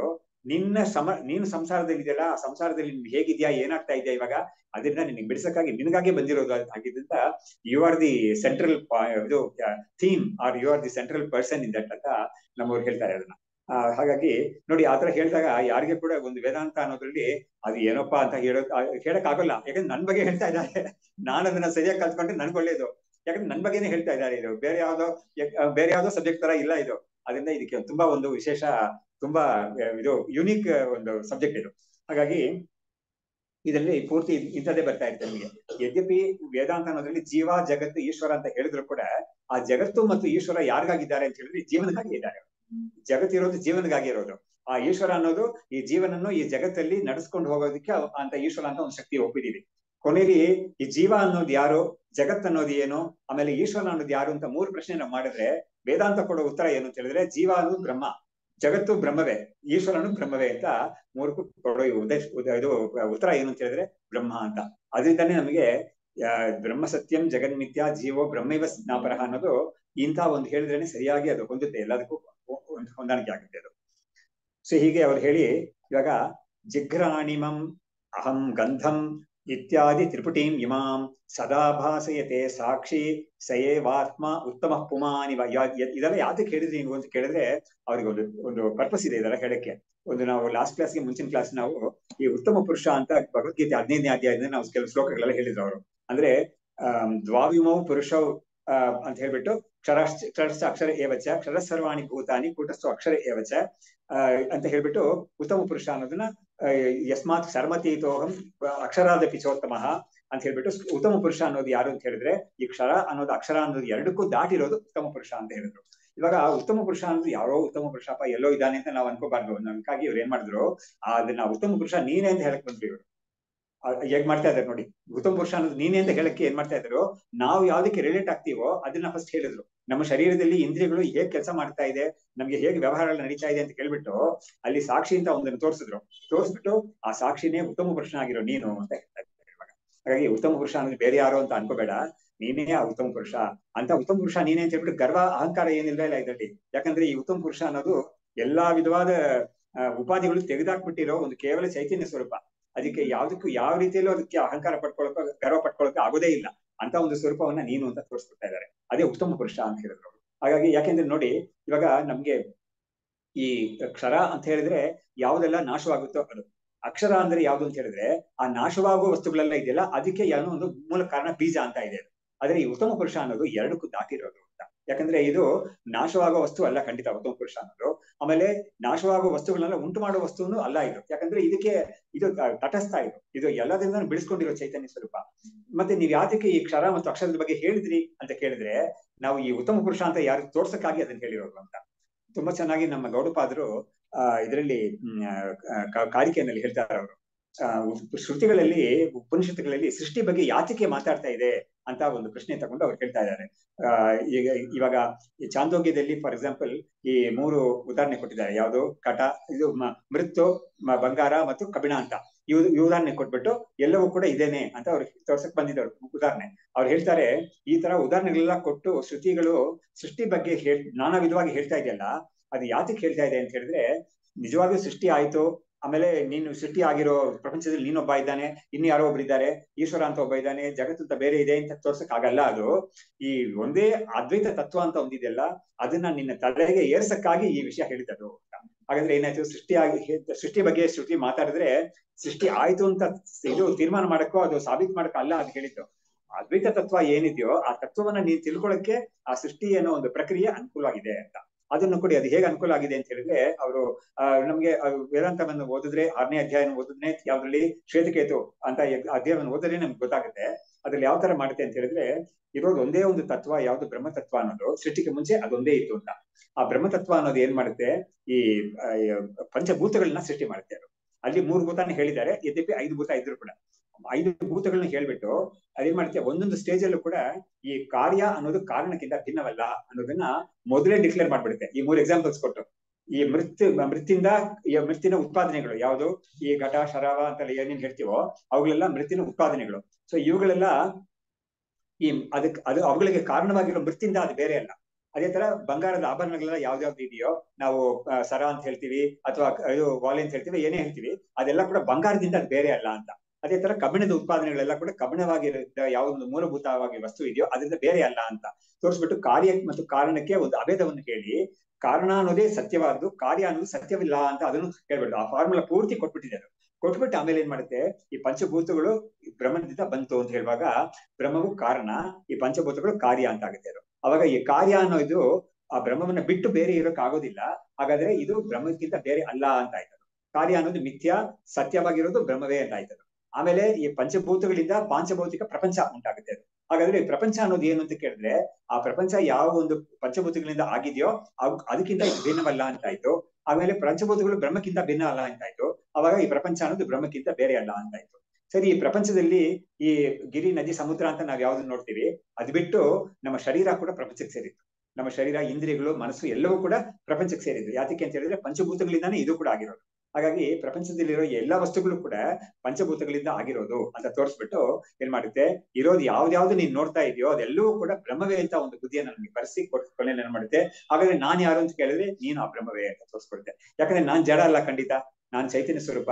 ನನ್ನ ಶರೀರ, ಇಂದ್ರಿಯಗಳು ಅದೆಲ್ಲ ಪ್ರಪಂಚಕ್ಕೆ ಸೇರಿದ್ರು ಕೂಡ ನಾನು ಅಂತ ಒಬ್ಬ ಉಳ್ಕೊಳ್ತೀನಲ್ಲ, ಆ ಚೈತನ್ಯ ಸ್ವರೂಪ ಅದು ಯಾರು ಅಂದ್ರೆ ಅದೇ ಬ್ರಹ್ಮ ಅಂತ ತೋರಿಸುತ್ತೆ. ಹಾಗಾದ್ರೆ ಅದಿಷ್ಟೆಲ್ಲ ಕಥೆ ಎಲ್ಲ ಹೇಳಿದ್ ಯಾತಕ್ಕೆ ಅಂತ ಹೇಳಿದ್ರೆ, ನೀನು ಬ್ರಹ್ಮ ಸ್ವರೂಪ ಅಂತ ತೋರ್ಸಕ್ಕಾಗಿ ಅದು ಮಾಡಿರೋದು. ಆಮೇಲೆ ನೋಡಿ, ಅದು ಮಾಡ್ತಾ ಇರೋವಾಗ್ಲೇ ಏನ್ ಮಾಡ್ತಾ ಇದೆ, ಈ ವಾಚಾರಂಭಣಂ ವಿಕಾರೋ ನಾಮಧೇಯಂ ಮೃತಿಕೇತ್ಯವ ಸತ್ಯಂ ಅಂತ ಹೇಳುವಾಗ ಸತ್ಯಂ ಅಂತ ಮೃತಿಗೆ ಮಾತ್ರ ಹೇಳ್ತು. ಈ ಮಣ್ಣಿಂದ ಉತ್ಪಾದನೆ ಆಗಿದೆಯಲ್ಲ ಅದಕ್ಕೆಲ್ಲ ಸತ್ಯ ಅಂತ ಹೇಳಿಲ್ಲ, ಅದೆಲ್ಲ ಬರೀ ಬಾಯಿ ಮಾತು ಅಂತ ಹೇಳ್ತಾರೆ. ಹಾಗಾದ್ರೆ ಇದೆಲ್ಲ ಸತ್ಯವಲ್ಲ ಅಂತ ಅದೇ ಹೇಳ್ತಾ ಬರ್ತಾ ಇದೆ.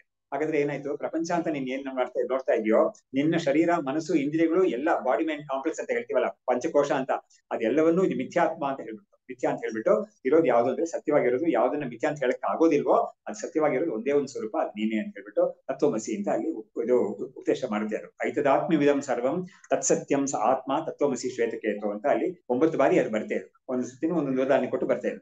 ಸೊ ಇಲ್ಲಿ ಇವರು ಈ ನಾನು ಇದನ್ನ ಮೂಸ್ ನೋಡ್ತಾ ಇದ್ದೀನಿ ಅಂತ ಒಂದು ಎಕ್ಸಾಂಪಲ್ ತಗೊಂಡ್ರು ಅವರು.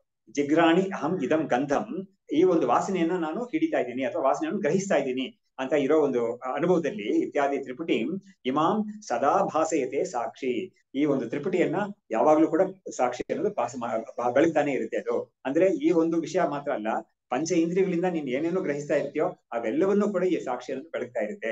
ಆಮೇಲೆ ನಾಟಕ ದೀಪ ಎಕ್ಸಾಂಪಲ್ ತಗೊಂಡು ನೋಡಿದಾಗ ನೀನ್ ಯಾವುದೇ ವ್ಯವಹಾರ ಆಗದೆ ಇದ್ರು ಕೂಡ ಆ ಸಮಯದಲ್ಲೂ ಕೂಡ ಅದು ಬೆಳಗ್ತಾನೆ ಇದೆ. ಯಾವುದೋ ಸುಶುದ್ಧಿ ಸಮಯದಲ್ಲಿ, ಸಮಾಧಿ ಸಮಯದಲ್ಲಿ, ಆಮೇಲೆ ಮೂರ್ಛೆ ಇರೋ ಸಮಯದಲ್ಲಿ. ಯಾಕಂದ್ರೆ ಈ 3 ಅವಸ್ಥೆಗಳು ಆದ್ಮೇಲೆ ಒಬ್ಬ ಹೇಳ್ತಾನಲ್ಲ, ಸಮಾಧಿಯಿಂದ ಬಂದವನು, ಆಮೇಲೆ ಮೂರ್ಛೆಯಿಂದ ಯಾರು ಎಚ್ಚೆತ್ಕೊಂಡಿದ್ದಾನೋ ಅವನು, ನಿದ್ದೆಯಿಂದ ಎಚ್ಚೆತ್ಕೊಂಡಿದ್ದಾನೋ, ಎಲ್ಲರೂ ಕೂಡ ಏನ್ ಹೇಳ್ತಾರೆ, ನಾನು ಇಷ್ಟೊತ್ತು ಇಂಥ ಅವಸ್ಥೆಯಲ್ಲಿ ಇದ್ದೆ ಅಂತ ಹೇಳ್ತಾರೆ ಅವರು. ಮೂರ್ಛೆಯಿಂದ ಬಂದವನಿಗೆ ನಾವು ಒಂದ್ಸತಿ ನಮ್ಮ ಬ್ಯಾಂಕ್ ಅಲ್ಲಿ ಒಬ್ಬ ಸ್ವಲ್ಪ ಚಿಕ್ಕ ವಯಸ್ಸೇ ಅವನು ಒಂದ್ಸತಿ ಕಾರಲ್ಲಿ ಹೋಗ್ತಾ ಇದ್ದಾಗ ಆಕ್ಸಿಡೆಂಟ್ ಆಗುತ್ತೆ ಅವನಿಗೆ. 3 ತಿಂಗಳ ಕಾಲ ಅವನು ಕೋಮಾಲಿದ್ದ, ಏನು ಮಾಡಕ್ಕಾಗ್ಲೇ ಇಲ್ಲ. ಸರಿ, ಕೋಮಾಲಿಂದ ಬಂದ ಮೇಲೆ ನಾವು ಸುಮ್ಮನೆ ಪ್ರಶ್ನೆ ಮಾಡಿದ್ವಿ, ಏನಿದೆ ಕೋಮಾ ಇಂದ ಆಚೆ ಬಂದಿಲ್ಲ ಆ ಸಮಯದಲ್ಲಿ ಹೇಗೆ ನಿನ್ಗೆ ಇದು ಅನುಭವ ಆಯ್ತು ಹೇಗೆ ಅಂತ ಕೇಳಿದಾಗ, ಏನಿಲ್ಲ ಸರ್, ನಾವು ನಿದ್ದೆಯಿಂದ ಹೇಳ್ತೀವಲ್ಲ ಅದೇ ತರ ಆಯ್ತು ಅಂತ ಹೇಳ್ತಾನೆ. ನೋಡಿ, ಅವ್ರೇನು ಶಾಸ್ತ್ರ ಸ್ಟಡಿ ಮಾಡಿಲ್ಲ, ಏನಿಲ್ಲ, ಅನುಭವದಿಂದ ಹಾಗೆ ಹೇಳ್ದ ಅವನು. ನಾವು ನಿದ್ದೆಯಿಂದ ನಾವು ಹೇಗೆ ಎದ್ಮೇಲೆ ನಾವು ನಮ್ಗೆ ಒಂದು ಇರುತ್ತಲ್ಲ, ಅದೇ ತರನೇ ನಾವು ಕೂಡ ಎಚ್ಚೆತ್ಕೊಂಡಿದೀನಿ ಇವಾಗ ಅಂತ ಒಂದು ಫೀಲಿಂಗ್ ಬರುತ್ತೆ ಅಂತ. ಸೊ ಇವಾಗ ಏನಾಗುತ್ತೆ, ಅವನಿಗೆ ನೋಡಿ ತಾನು ಇಲ್ಲದೆ ಹೋಗ್ಬಿಡ್ತಾ ಅಂತ ಇಲ್ಲವೇ ಇಲ್ಲ, ತಾನು ಯಾವಾಗ್ಲೂ ಇದ್ದಿದ್ದೀನಿ, ನಾನು ಇವಾಗ ಎಚ್ಚೆತ್ಕೊಂಡಿದ್ದೀನಿ ನಾನು ಅಂತ ಇರುತ್ತೆ. ನಾನು ಹೊಸದಾಗಿ ಬಂದಿದ್ದೀನಿ ಅಂತ ಯಾರಿಗೂ ಬರೋದೇ ಇಲ್ಲ, ಭಾವನೆ ಬರೋದೇ ಇಲ್ಲ. ಎಲ್ಲರಿಗೂ ಯಾರಿಗಾದ್ರೂ ಬರ್ತಾ ನಾವು ನಿದ್ದೆಯಿಂದ ಎದ್ಮೇಲೆ ನಾನು ಹೊಸದಾಗಿ ಬಂದಿದ್ದೀನಿ ಅಂತ ಯಾರಿಗೂ ಇರೋದೇ ಇಲ್ಲ. ಹಾಗಾಗಿ ಇದು ಹುಟ್ಟಿದ ಮಗುಗೆ ಕೂಡ ಸೂಕ್ಷ್ಮವಾಗಿ ಇರುತ್ತೆ ಅಂತ ಹೇಳ್ತಾರೆ. ಸೂಕ್ಷ್ಮವಾಗಿ, ಯಾಕಂದ್ರೆ ಅದು ಹಿಂದಿನ ಜನ್ಮ ಎಲ್ಲ ಬಂದಿದೆ ಅದಕ್ಕೆ. ಹಾಗಾಗಿ ಅದು ಇವಾಗ ಅದಕ್ಕೇನೋ ಒಂದು ಮಧ್ಯದಲ್ಲಿ ಏನೋ ಒಂದು ಅವಸ್ಥೆ ಇರ್ತಿತ್ತು ಅಷ್ಟೇನೆ. ಸೊ ದಟ್ ಕಂಟಿನ್ಯೂಟಿ ಅನ್ನೋದು ಯಾವಾಗ್ಲೂ ಇರ್ತಾ ಇದೆ ಎಲ್ಲರಿಗೂ ಕೂಡ ಅಂತ. ಸೊ ಹೀಗೆ ಸದಾ ಭಾಸೆಯತೆ ಸಾಕ್ಷಿ ಸಯವ ಆತ್ಮ ಉತ್ತಮ ಪುಮಾನ್ ಅಂತ. ನೋಡಿ, ಇದೇನೆ ಉತ್ತಮ ಪುರುಷ ಅಂತ. ಇವಾಗ ನಾವು ಇವಾಗ ಪುರುಷ ಅಂತ ಒಂದು ಶಬ್ದವನ್ನೇ ತಗೊಂಡು ನಾವು ನೋಡಿದ್ರೆ ಕೂಡ, ನಾವು ಸಾಮಾನ್ಯವಾಗಿ ಯಾರನ್ನ ಪುರುಷ ಅಥವಾ ಒಂದು ಪರ್ಸನ್ ಅಂತ ಯಾರನ್ನ ಹೇಳ್ತೀವಿ ಅಂತ ಹೇಳಿದ್ರೆ, ಈ ಶರೀರ ಇಂದ್ರಿಯಗಳೆಲ್ಲ ಸೇರ್ಕೊಂಡಿರೋ ಒಬ್ಬನ್ನ ಹಿ has come, she has come ಅಂತ ನಾವು ಪರ್ಸನ್ ಅನ್ನೋದು ಅದನ್ನೇ ಹೇಳ್ತೀವಿ ನಾವು. ಆದ್ರೆ ಶಾಸ್ತ್ರ ಏನ್ ಮಾಡುತ್ತೆ ಅಂದ್ರೆ, ಅದು ಪರ್ಸನ್ ಅನ್ನೋದು ವ್ಯವಹಾರಕ್ಕೆ ಇಟ್ಕೊಳ್ಳೋಣ ಪರವಾಗಿಲ್ಲ, ಆದ್ರೆ ಆ ಪರ್ಸನ್ ಅಂತ ನೀನ್ ಯಾವ್ದನ್ನ ಹೇಳ್ತೀಯೋ ಅದಕ್ಕೆ ದಾಟಿರೋದು ಒಂದು ಚೈತನ್ಯ ಇದೆ ಅಂತ ತೋರಿಸ್ಬಿಟ್ಟು ಅದೇನ್ ಮಾಡುತ್ತೆ, ಸ್ವಲ್ಪ ಅನಲೈಸ್ ಮಾಡಿ ಈ ಪಂಚಕೋಶಗಳಿಂದ ಬೇರೆ ಆಗಿರೋ ಚೈತನ್ಯ ನೀನಿದ್ಯಾ, ನಿನಗೆ ಪಂಚಕೋಶಗಳೆಲ್ಲ ನಿನಗೆ ವಿಷಯವಾಗ್ತಾ ಇದೆ, ಇದೆಲ್ಲ ನಿನಗೆ ಆಬ್ಜೆಕ್ಟ್ ಆಗ್ತಾ ಇದೆ. ಸೊ ಇವುಗಳೆಲ್ಲ ತಿಳ್ಕೊಂಡು ಅಥವಾ ಇವುಗಳೆಲ್ಲ ತಿಳಿಯುವ ಅಥವಾ ಇವುಗಳೆಲ್ಲ ಬೆಳಗುವ ಸ್ವರೂಪ ನೀನು ಅಂತ ತೋರಿಸ್ಕೊಟ್ಬಿಟ್ಟು ಏನ್ ಮಾಡುತ್ತೆ, ಇದು ನಿಜವಾಗಿ ಪುರುಷ ಅಂತ ಇರ್ಲಿ, ವ್ಯವಹಾರಕದಿನ ಪುರುಷ ಅನ್ನೋದು ಬೇಡ ಅಂತ ಹೇಳ್ತಾ ಇಲ್ಲ, ಇರ್ಲಿ ಅದು. ಆದ್ರೆ ಉತ್ತಮ ಪುರುಷ ಯಾರು ಅಂದ್ರೆ ನೀನೇ ಉತ್ತಮ ಪುರುಷ ಅಂತ. ಹಾಗಾಗಿ ಇದು ಸಾಮಾನ್ಯ ಪುರುಷ ಇದು, ಆದ್ರೆ ಉತ್ತಮ ಪುರುಷ ಯಾರು ಅಂತ ಹೇಳಿದ್ರೆ ನಿನ್ನ ವಾಸ್ತವಾದ ಸ್ವರೂಪ ಯಾವ್ದಿದೆಯೋ ಅದೇ ಉತ್ತಮ ಪುರುಷ ಅಂತ. ಸೊ ಹೀಗೆ ತೋರಿಸುತ್ತೆ ಅದು. ಹೀಗ್ ಮಾಡಿ ಉತ್ತಮ ಪುರುಷ ಅನ್ನೋದು ನೋಡಿ, ಅಲ್ಲಿ ಭಗವದ್ಗೀತೆ 15ನೇ ಅಧ್ಯಾಯದಲ್ಲಿ ಪುರುಷೋತ್ತಮ ಯೋಗ ಅಂತಾನೆ ಇದಕ್ಕೆ ಹೆಸರು. ಅದ್ರಲ್ಲಿ ಭಗವಂತ ತನ್ನನ್ನ ಪುರುಷೋತ್ತಮ ಅಂತ ಹೇಳ್ಕೊಳ್ತಾನೆ. ಆದ್ರೆ ಇಲ್ಲಿ ಏನ್ ಮಾಡ್ಬಿಟ್ರಿ ಇವರು, ನೀನೇ ಪುರುಷೋತ್ತಮ ಅಂತ ಹೇಳ್ಬಿಟ್ರಿ ಇವರು. ಹಾಗಾಗಿ ತತ್ವಮಸಿನ ನೋಡಿ, ಅಲ್ಲಿ ಆ ತತ್ವಮಸಿ ಅಂತ ಹೇಳುವಾಗ ಯಾವ ಒಂದು ಭಾಗತ್ಯಾಗ ಲಕ್ಷಣ ಅಂತ ಯಾವ್ದು ನಾವು ಹೇಳ್ತೀವೋ, ಜಗದ ಲಕ್ಷಣ ಅಂತ ಶಾಸ್ತ್ರದಲ್ಲಿ ಹೇಳ್ತೀವಿ ಅದನ್ನ. ಅಂದ್ರೆ ಆ ಈಶ್ವರನಲ್ಲಿ ಇರೋ ಈ ಒಂದು ಸರ್ವಜ್ಞತ್ವ, ಸರ್ವಶಕ್ತಿತ್ವ ಅದನ್ನೆಲ್ಲ ಬದಿಗಿಟ್ಟು, ಅಂದ್ರೆ ಅದೆಲ್ಲ ಮಾಯೆಯಿಂದ ಬಂದಿರೋ ಚೈತನ್ಯಕ್ಕೆ ಬೇರೆ ಇಟ್ಟು, ಜೀವನಿಗೆ ಈ ಪಂಚಕೋಶಗಳೆಲ್ಲ ಇರೋದು, ಅವನು ಒಂದು ಸಂಸಾರಿಯಾಗಿದ್ದಾನೆ, ಸುಖ ದುಃಖ ಎಲ್ಲ ಅನುಭವಿಸೋನು ಅಂತ ಯಾವ್ದಿದೆಯೋ ಅದನ್ನ ಬದಿಗಿಟ್ಟು ಕೇವಲ ಚೈತನ್ಯ ಮಾತ್ರ ಇಲ್ಲೂ ಉಳ್ಕೊಳುತ್ತೆ, ಅಲ್ಲೂ ಆ ಕಡೆನೂ ಚೈತನ್ಯ ಮಾತ್ರ ಉಳ್ಕೊಳುತ್ತೆ. ಆ ಚೈತನ್ಯ ಒಂದೇನೆ ಅಂತ ಹೇಳುವಾಗ ಈ ತತ್ವಮಸಿ ಅಂತ ಹೇಳ್ತೀವಿ ನಾವು. ಅದೇ ತರ ಇವ್ರು ಏನ್ ಮಾಡಿದ್ರು, ಆ ಉತ್ತಮ ಪುರುಷ ನೀನೆ ಅಂತ ಹೇಳುವಾಗ ಅವರು ಇದನ್ನ ಕೇವಲ ಸಾಕ್ಷಿಯಾಗಿ ತೋರಿಸ್ಬಿಡ್ತೀವಿ. ಸೊ ಹಾಗಾಗಿ ಆ ಚೈತನ್ಯ ಅನ್ನೋದು ಒಂದೇನೆ, ಭಗವತ್ ಚೈತನ್ಯನೇ ಎಲ್ಲವನ್ನೂ ನಡೆಸ್ತಾ ಇದೆ ಅಂತ ಎಲ್ಲರಿಗೂ ಗೊತ್ತಿದೆ ಖಂಡಿತ. ಆ ಎಲ್ಲವನ್ನೂ ನಡೆಸೋ ಚೈತನ್ಯ ಒಂದಿದೆಯಲ್ಲ, ಅದು ನೀನೇನೆ ವಾಸ್ತವವಾಗಿ, ಅದೇ ನೀನೇ ಉತ್ತಮ ಪುರುಷ ಅಂತ ಹೇಳ್ಬಿಟ್ಟು ಸಾಕ್ಷಿ ಮುಖಾಂತರ ಇದನ್ನು ತೋರಿಸಿ ಇವರು ಈ ಮಹಾವಾಕ್ಯಾರ್ಥವನ್ನ ಇವರು ಕೊಟ್ಟಿದ್ದಾರೆ ಇಲ್ಲಿ. ಆಮೇಲೆ ಮನೋಸ್ಯ ದೈವಂ ಚಕ್ಷುಃ ಸ್ಯಾತ್ ಕಾಲತ್ರಯ ವಿಭಾಸನಾತ್ ತೇನ ಭುಂಕ್ತೆ ಬ್ರಹ್ಮಲೋಕ ಸ್ಥಿತಾನ್ ಕಾಮಾನ್ ನಿಜಾತ್ಮನಿ ಅಂತ. ಇವಾಗ ಮನೋ ಅಸ್ಯ ದೈವಂ ಚಕ್ಷುಃ, ಇವಾಗ ಶಾಸ್ತ್ರದಲ್ಲಿ ಏನ್ ಮಾಡುತ್ತೆ ಅಂದ್ರೆ, ಮನಸ್ಸು ಅನ್ನೋದು ಕಣ್ಣು ಅಂತ ಹೇಳುತ್ತೆ. ಯಾತಕ್ಕೆ ಅಂತ ಹೇಳಿದ್ರೆ ಇದು ದೈವಂ ಚಕ್ಷು, ಯಾಕೆಂದ್ರೆ ಇದು ನೋಡಿ ಇವಾಗ ನಮ್ಮ ಈ ಇಂದ್ರಿಯ ಅನ್ನೋದು ಇವಾಗಿರೋ ಮಾತ್ರ ವಸ್ತುವನ್ನು ಮಾತ್ರ ನೋಡುತ್ತೆ ಅದು. ಆದ್ರೆ ಮನಸ್ಸು ಅನ್ನೋದು ಹಿಂದೆ ಆಗಿದ್ದನ್ನು ಕೂಡ ಇದು ನೆನಪು ಮಾಡ್ಕೊಳ್ಳಕ್ಕೆ ಅದಕ್ಕೆ ಸಾಮರ್ಥ್ಯ ಇರುತ್ತೆ. ಮುಂದೆ ಆಗ್ಬೇಕಾದ ಒಂದು ವಿಷಯವನ್ನ ಇವಾಗಲೇ ಅದಕ್ಕೆ ಪ್ಲಾನ್ ಮಾಡ್ಕೊಳ್ಳಕ್ಕೆ ಅದಕ್ಕೆಲ್ಲ ಸಾಮರ್ಥ್ಯ ಇರುತ್ತೆ ಮನಸ್ಸಿಗೆ. ಅಂದ್ರೆ ಇವಾಗ ಮುಂದಾಲೋಚನೆ ಅಂತ ನಾವು ಹೇಳ್ತೀವಲ್ಲ, ಈ ಮುಂದಾಲೋಚನೆ ಅನ್ನೋದು ಮಾಡಕ್ಕೆ ಮನಸ್ಸಿಗೆ ಸಾಮರ್ಥ್ಯ ಇದೆ, ಇಂದ್ರಿಯಗಳಿಗೆ ಆ ಸಾಮರ್ಥ್ಯ ಇಲ್ಲ. ಇಂದ್ರಿಯಗಳಿಂದ ಸಿಕ್ಕಿರೋ ಇನ್ಪುಟ್ಸ್ ತಗೊಂಡು ಮನಸ್ಸು ಮುಂದಾಲೋಚನೆ ಎಲ್ಲ ಮಾಡುತ್ತೆ ಅದು. ಹಾಗಾಗಿ ಮನಸ್ಸು ಅನ್ನೋದು ದೈವಂ ಚಕ್ಷುಷು ಅಂತ ಹೇಳಿದ್ರು. ಇದು ಚಾಕ್ಷುಷು, ಈ ಚಕ್ಷುಷ ಅನ್ನೋದು ಸಾಮಾನ್ಯವಾಗಿರೋ ಈ ಭೌತಿಕ ಚಕ್ಷುಷ ಇದು, ಆದ್ರೆ ಅದು ದೈವಂ ಚಕ್ಷು ಅಂತ ಹೇಳ್ಬಿಟ್ಟು ಅದಕ್ಕೆ ತ್ರಿಕಾಲವನ್ನು ಅದಕ್ಕೆ ಒಂದು ಸಾಮರ್ಥ್ಯ ಇದೆ, ತಿಳ್ಕೊಳ್ಳಿಕ್ಕೆ ಅದೊಂದು ಸಾಮರ್ಥ್ಯ ಇದೆ ಅಂತ. ಏನ ಭುಂಕ್ತೆ ಬ್ರಹ್ಮಲೋಕಸ್ಥಿತಾನ್ ಕಾಮಾನ್ ನಿಜಾತ್ಮನಿ ಅಂತ. ಹೀಗೆ ಆ ಒಂದು ಮನಸ್ಸಿಂದ ಎಲ್ಲಾ ವಿಧವಾದ ಕಾಮನೆಗಳನ್ನು ಕೂಡ ಈ ಮನಸ್ಸು ಅನ್ನೋದು ಈ ಜೀವನಿಗೆ ಕೊಡ್ತಾ ಇರುತ್ತೆ. ಅದು ಬ್ರಹ್ಮಲೋಕದಲ್ಲಿರೋ ಒಂದು ಕಾಮನೆಗಳನ್ನ ಕೂಡ ಇವನಿಗೆ ಆಯಾ ಸಾಮರ್ಥ್ಯ ಇವನಿಗೆ ಬಂದಾಗ, ಅಲ್ಲಿ ಹೋದಾಗ ಅಂತ ಒಂದು ಸ್ಥಿತಿ ಇವನಿಗೆ ಬಂದಾಗ ಅದನ್ನು ಕೂಡ ಇವನಿಗೆ ಕೊಡುತ್ತೆ ಅಂತ ಹೇಳಿ. ದೇವಾ ಸರ್ವೇ ತಮಾತ್ಮಾನಂ ಉಪಾಸ್ಯ ಪ್ರಾಪ್ನುವಂತ್ಯಮೂನ್ ಕಾಮಾನ್ ಲೋಕಾಂಚ ಆತ್ಮತತ್ವಂ ಬುದ್ಧ್ವಾ ಸರ್ವಾತ್ಮತಾಂ ಜಗುಹು. ದೇವತೆಗಳು ಎಲ್ಲರೂ ಕೂಡ ಈ ಆತ್ಮಸ್ವರೂಪವನ್ನ ಸರಿಯಾಗಿ ನಿಧಿಧ್ಯಾಸನ ಮಾಡಿಕೊಂಡು ತಿಳ್ಕೊಂಡು ಅವರು ಕೂಡ ಏನ್ ಮಾಡಿದ್ರು, ಈ ಎಲ್ಲಾ ವಿಧವಾದ ಕಾಮನೆಗಳು ಕೂಡ ಅವರು ಹೊಂದಿದ್ರು ಅಂತ. ಏನರ್ಥ ಅಂತ ಹೇಳಿದ್ರೆ, ಇವ್ರು ಹೇಳಕ್ ಬರ್ತಾ ಇರೋದು ಯಾವ್ದು ಅಂತ ಹೇಳಿದ್ರೆ, ಬ್ರಹ್ಮವಿದಾಪ್ನೋತಿ ಪರಂ ತದೇಶಾಭ್ಯುಕ್ತ ಸತ್ಯಂ ಜ್ಞಾನಂ ಅನಂತಂ ಬ್ರಹ್ಮ ಯೋ ವೇದ ನಿಹಿತಂ ಗುಹಾಯಾಂ ಪರಮೇ ವ್ಯೋಮನ್ ಸೋಷ್ಣುತೆ ಸರ್ವಾನ್ ಕಾಮಾನ್ ಸಹ ಅಂತ ಇದೆಯಲ್ಲ, ಅದನ್ನ ಇವರು ಈ ಭಾಷೆಯಲ್ಲಿ ಹೇಳ್ತಾ ಇದ್ದಾರೆ. ಆ ಒಂದು ಉಪನಿಷತ್ ವಾಕ್ಯವನ್ನ ಅವ್ರು ಈ ರೀತಿಯಲ್ಲಿ ಹೇಳ್ತಾ ಇದ್ದಾರೆ. ಅವಾಗ ಯಾರೊಬ್ಬ ತನ್ನ ಒಂದು ಹೃದಯ ಗುಹ ಅಂತ ಯಾವ್ದೇನೋ ಬುದ್ಧಿ ಗುಹ ಅಂತ ಯಾವ್ದಿದೆಯೋ ಅಲ್ಲಿ ಒಂದು ಚೈತನ್ಯ ಬೆಳಗ್ತಾ ಇದೆಯೋ ಅದನ್ನ ತಾನು ಅಂತ ಅದನ್ನ ತಾನು ಅದಂತ ತಿಳ್ಕೊಳ್ತಾನೋ. ನೋಡಿ ಶರೀರ ಇಂದ್ರಿಯಗಳೆಲ್ಲ ನೋಡಿ ಶರೀರದಲ್ಲಿ ಇರುವಾಗಲೇ ತಿಳ್ಕೊಬೇಕು. ಶರೀರವನ್ನು ಯಾರು ನಾನು ಅಂತ ತಿಳ್ಕೊಂಡಿದ್ದಾನೋ ಅವನೇ ಇದನ್ನ ತಾನು ಅಂತ ತಿಳಿಬೇಕು. ಹೀಗೆ ವ್ಯವಸ್ಥೆ ಮಾಡಿದೆ ಅದು. ನಿನ್ಗಿಂತ ಹೊರಗಡೆ ಹೋಗ್ಬಿಟ್ಟು ಎಲ್ಲೋ ತಿಳ್ಕೊಬೇಕಂತಲ್ಲ, ಇದು ನಿನ್ನಲ್ಲೇ ಇರೋ ಚೈತನ್ಯ ಅಂತ ತಿಳ್ಕೊಬೇಕು ನೀನು ಅಂತ. ಅದು ತಿಳ್ಕೊಂಡು ಅದನ್ನ ಬ್ರಹ್ಮ ಅಂತ ತಿಳ್ಕೊಂಡು ತನ್ನನ್ನ, ಅವಾಗ ಅವನ ಸ್ಥಿತಿ ಏನಾಗುತ್ತೆ ಅಂತ ಕೇಳಿದ್ರೆ ಉಪನಿಷತ್ತು ಹೇಳುತ್ತೆ ಅವನು ಎಲ್ಲಾ ಕಾಮನೆಗಳು ಅವನಿಗೆ ಸಿಗುತ್ತೆ ಅಂತ ಹೇಳುತ್ತೆ. ಹೇಗೆ ಸಿಗುತ್ತೆ ಅಂತ ಕೇಳಿದ್ರೆ ಶಂಕರಾಚಾರ್ಯರು ಕೇಳ್ತಾರೆ, ಇವಾಗ ನಾವುಗಳು ಸಾಮಾನ್ಯವಾಗಿ ಇವಾಗ ಒಂದು ತಟ್ಟೆಯಲ್ಲಿ ಊಟ ಮಾಡ್ತಾ ಇರುವಾಗಲೂ ಕೂಡ ಈ ಪಲ್ಯ ತಗೊಂಡ್ಮೇಲೆ ಸ್ವಲ್ಪ ಆಮೇಲೆ ಏನೋ ಸಿಹಿ ತಗೊಳ್ತೀವಿ, ಆಮೇಲೆ ಬೇರೆ ಏನೋ ಮಜ್ಜಿಗೆ ಊಟ ಮಾಡ್ತೀವಿ. ಈ ತರ ಒಂದಾದ್ಮೇಲೆ ಮಾಡ್ತೀವ ನಾವು. ಆತರ ಕಾಮಭೋಗನ ಇವನು ಕೇಳಿದ್ರೆ ಆತರ ಅಲ್ಲ, ಒಂದೇ ಏಟಿಗೆ ಅಷ್ಟು ಕಾಮನೆಗಳು ಇವನಿಗೆ ಸಿಕ್ಬಿಡುತ್ತೆ ಅಂತ. ಇದಕ್ಕೆ ನಾವು ಏನ್ ಜ್ಞಾಪಕ ಬಿಟ್ಕೋಬೇಕು ಅಂತ ಹೇಳಿದ್ರೆ, ಅಲ್ಲಿ ಗೀತೆಯಲ್ಲಿ ಆ ಶ್ಲೋಕ ಇದೆಯಲ್ಲ, ಯಾವಾನರ್ಥ ಉದಪಾನೆ ಸರ್ವತ ಸಂಪೃತೋದಕ್ಕೆ ತಾವಾನ್ ಸರ್ವೇಶು ವೇದೇಶು ಬ್ರಾಹ್ಮಣಸ್ಯ ವಿಜಾನತಃ ಅಂತ ಅಲ್ಲಿ ಉದಾಹರಣೆ ಕೊಟ್ಟಿದೆ. ಅದು ಒಬ್ಬನಿಗೆ ಒಂದು ಕೆರೆ ಪೂರ್ತಿ ಅವನ ಸ್ವಾಧೀನದಿದೆ ಅಂತ ಹೇಳಿದ್ರೆ, ಅವನಿಗೆ ಒಂದು ಗಾಡಿ ತೊಳೆಯೋಕ್ಕೋ ಅಥವಾ ಒಂದು ಮನೆ ಕಟ್ಟಕ್ಕೋ ಕೂಡ, ಒಂದು ಬಿಲ್ಡಿಂಗ್ ಕಟ್ಟಕ್ಕೆ ಯಾವುದಕ್ಕೆ ಕೂಡ ನೀರು ಬೇರೆ ಕಡೆಯಿಂದ ತಗೋಬೇಕು ಅಂತ ಇಲ್ಲ, ಅವನದೇ ಅದು ಇದರಲ್ಲಿ ಎಲ್ಲವೂ ಇದು ಅಂತರ್ಭಾವ ಆಗೋಗಿದೆ. ಈ ತರ ಇರೋದ್ ರೀತಿಯಲ್ಲಿ ಇವನು ಬ್ರಹ್ಮಾನಂದ ತಾನೇ ಬ್ರಹ್ಮಾನಂದ ಸ್ವರೂಪ ಅಂತ ತಿಳ್ಕೊಂಡಿರೋನಿಗೆ ಲೋಕದಲ್ಲಿ ಯಾರ್ಯಾರು ನೋಡಿ, ಲೋಕ ಅಂತ ಹೇಳಿದ್ರೆ ನಮ್ಗೆ 14 ಲೋಕಗಳು, ಚತುರ್ದಶ ಭುವನಾನಿ ಅಂತ ಹೇಳ್ತೀವಲ್ಲ, ಸತ್ಯಲೋಕ ತನಕ ಬ್ರಹ್ಮಲೋಕ ತನಕ ಇರೋದು ಯಾವ್ಯಾವ ಲೋಕದಲ್ಲಿ ಯಾರ್ಯಾರ ಜೀವಗಳು ಯಾವ್ಯಾವ ಕಡೆ ಏನೇನು ಭೋಗಗಳನ್ನ ಯಾವ್ಯಾವ ಸಮಯದಲ್ಲಿ ಅನುಭವಿಸ್ತಾರೆ ಮುಂದಕ್ಕೆ, ಅದೆಲ್ಲವೂ ಕೂಡ ನನ್ನ ಆನಂದವೇ ಅದು ಅಂತ ತಿಳ್ಕೊಳ್ತಾನೆ. ನೋಡಿ ಅದು ಇದರ ವೈಶಿಷ್ಟ್ಯ. ಈ ಬ್ರಹ್ಮಾನಂದ ವೈಶಿಷ್ಟ್ಯ ಏನು ಅಂತ ಹೇಳಿದ್ರೆ, ಇದು 3 ಕಾಲದಲ್ಲಿ ಆಗಬಹುದಾದ ಆಗಿರುವ ಎಲ್ಲವನ್ನೂ ಕೂಡ ಇವನು ನನ್ನ ಆನಂದಾನೇ ಅದು ಅಂತ ತಿಳ್ಕೊಳ್ತಾನೆ. ತಿಳ್ಕೊಂಡು ನೋಡಿ ಅವಾಗ ಕೂಡ ಇವನಿಗೇನೋ ಒಂದು ಜ್ಞಾನ ದೃಷ್ಟಿ ಬರುತ್ತೆ, ದಿವ್ಯ ದೃಷ್ಟಿ ಬರುತ್ತೆ, ಅದರ ನೋಡ್ದ ಅಂತ ಅಲ್ವೇ ಇಲ್ಲ. ಇದು ಸಿಂಪಲ್ ಲಾಜಿಕ್ ಅಲ್ಲಿ ಇವ್ರು ತೋರಿಸ್ಕೊಡ್ತಾ ಇರೋದಿಲ್ಲ. ನಿನಗೆ ಆತರ ಒಂದು ಯೋಗ ಶಕ್ತಿ ಬರ್ಬೇಕು ಅಂತದೆಲ್ಲ ಇಲ್ವೇ ಇಲ್ಲ. ಅದೆಲ್ಲ ಇರ್ಲಿ, ಆಸಕ್ತಿ ಕೆಲವರಿಗೆ ಆ ತಪಸ್ಸಿಂದ ಬಂದಿರುತ್ತೆ, ಬಟ್ ಅದು ಅಪೇಕ್ಷೆ ಇಲ್ಲ. ವೇದಾಂತ ಜ್ಞಾನಕ್ಕೆ ಆ ಯೋಗ ಶಕ್ತಿ ನಿನ್ಗೆ ಇರ್ಬೇಕು ಅಂತ ಅಪೇಕ್ಷೆ ಇಲ್ವೇ ಇಲ್ಲ. ಆದ್ರೆ ಅದು ಏನ್ ಮಾಡುತ್ತೆ, ಯುಕ್ತಿಯಿಂದ ಇದನ್ನ ತೋರಿಸ್ಕೊಡುತ್ತೆ ಅದು. ಅದಕ್ಕೆ ನಮ್ಮ ಎಲ್ಲರಿಗೂ ಮತ್ತೆ ಈ ವಿದ್ಯಾರಣ್ಯರಿಗೆ ಒಂದ್ ಹೇಳ್ತಾರೆ, ರಾಮರಾವಣಯೋರ್ ಯುದ್ಧಂ ರಾವಣಯೋರಿವ ಏನು ಸಾಗರೋಪಮಂ ಅಂತ ಹೇಳ್ತಾರಲ್ಲ, ಆತರ ಈ ಉಪಮ ವಿದ್ಯಾರಣ್ಯರೇ. ಅದಕ್ಕೆ ನಾವ್ ಏನ್ ಮಾಡ್ಬೇಕು, ವಿದ್ಯಾರಣ್ಯರು ಓದ್ತಾ ಇರುವಾಗ ಅವ್ರು ಪಂಚದಶಿ ಹೇಳಿರೋದನ್ನ ನೆನಪು ಮಾಡ್ಕೋಬೇಕು ನಾವು. ಅಲ್ಲಿ ಅವ್ರು ಏನ್ ಮಾಡಿದ್ದಾರೆ,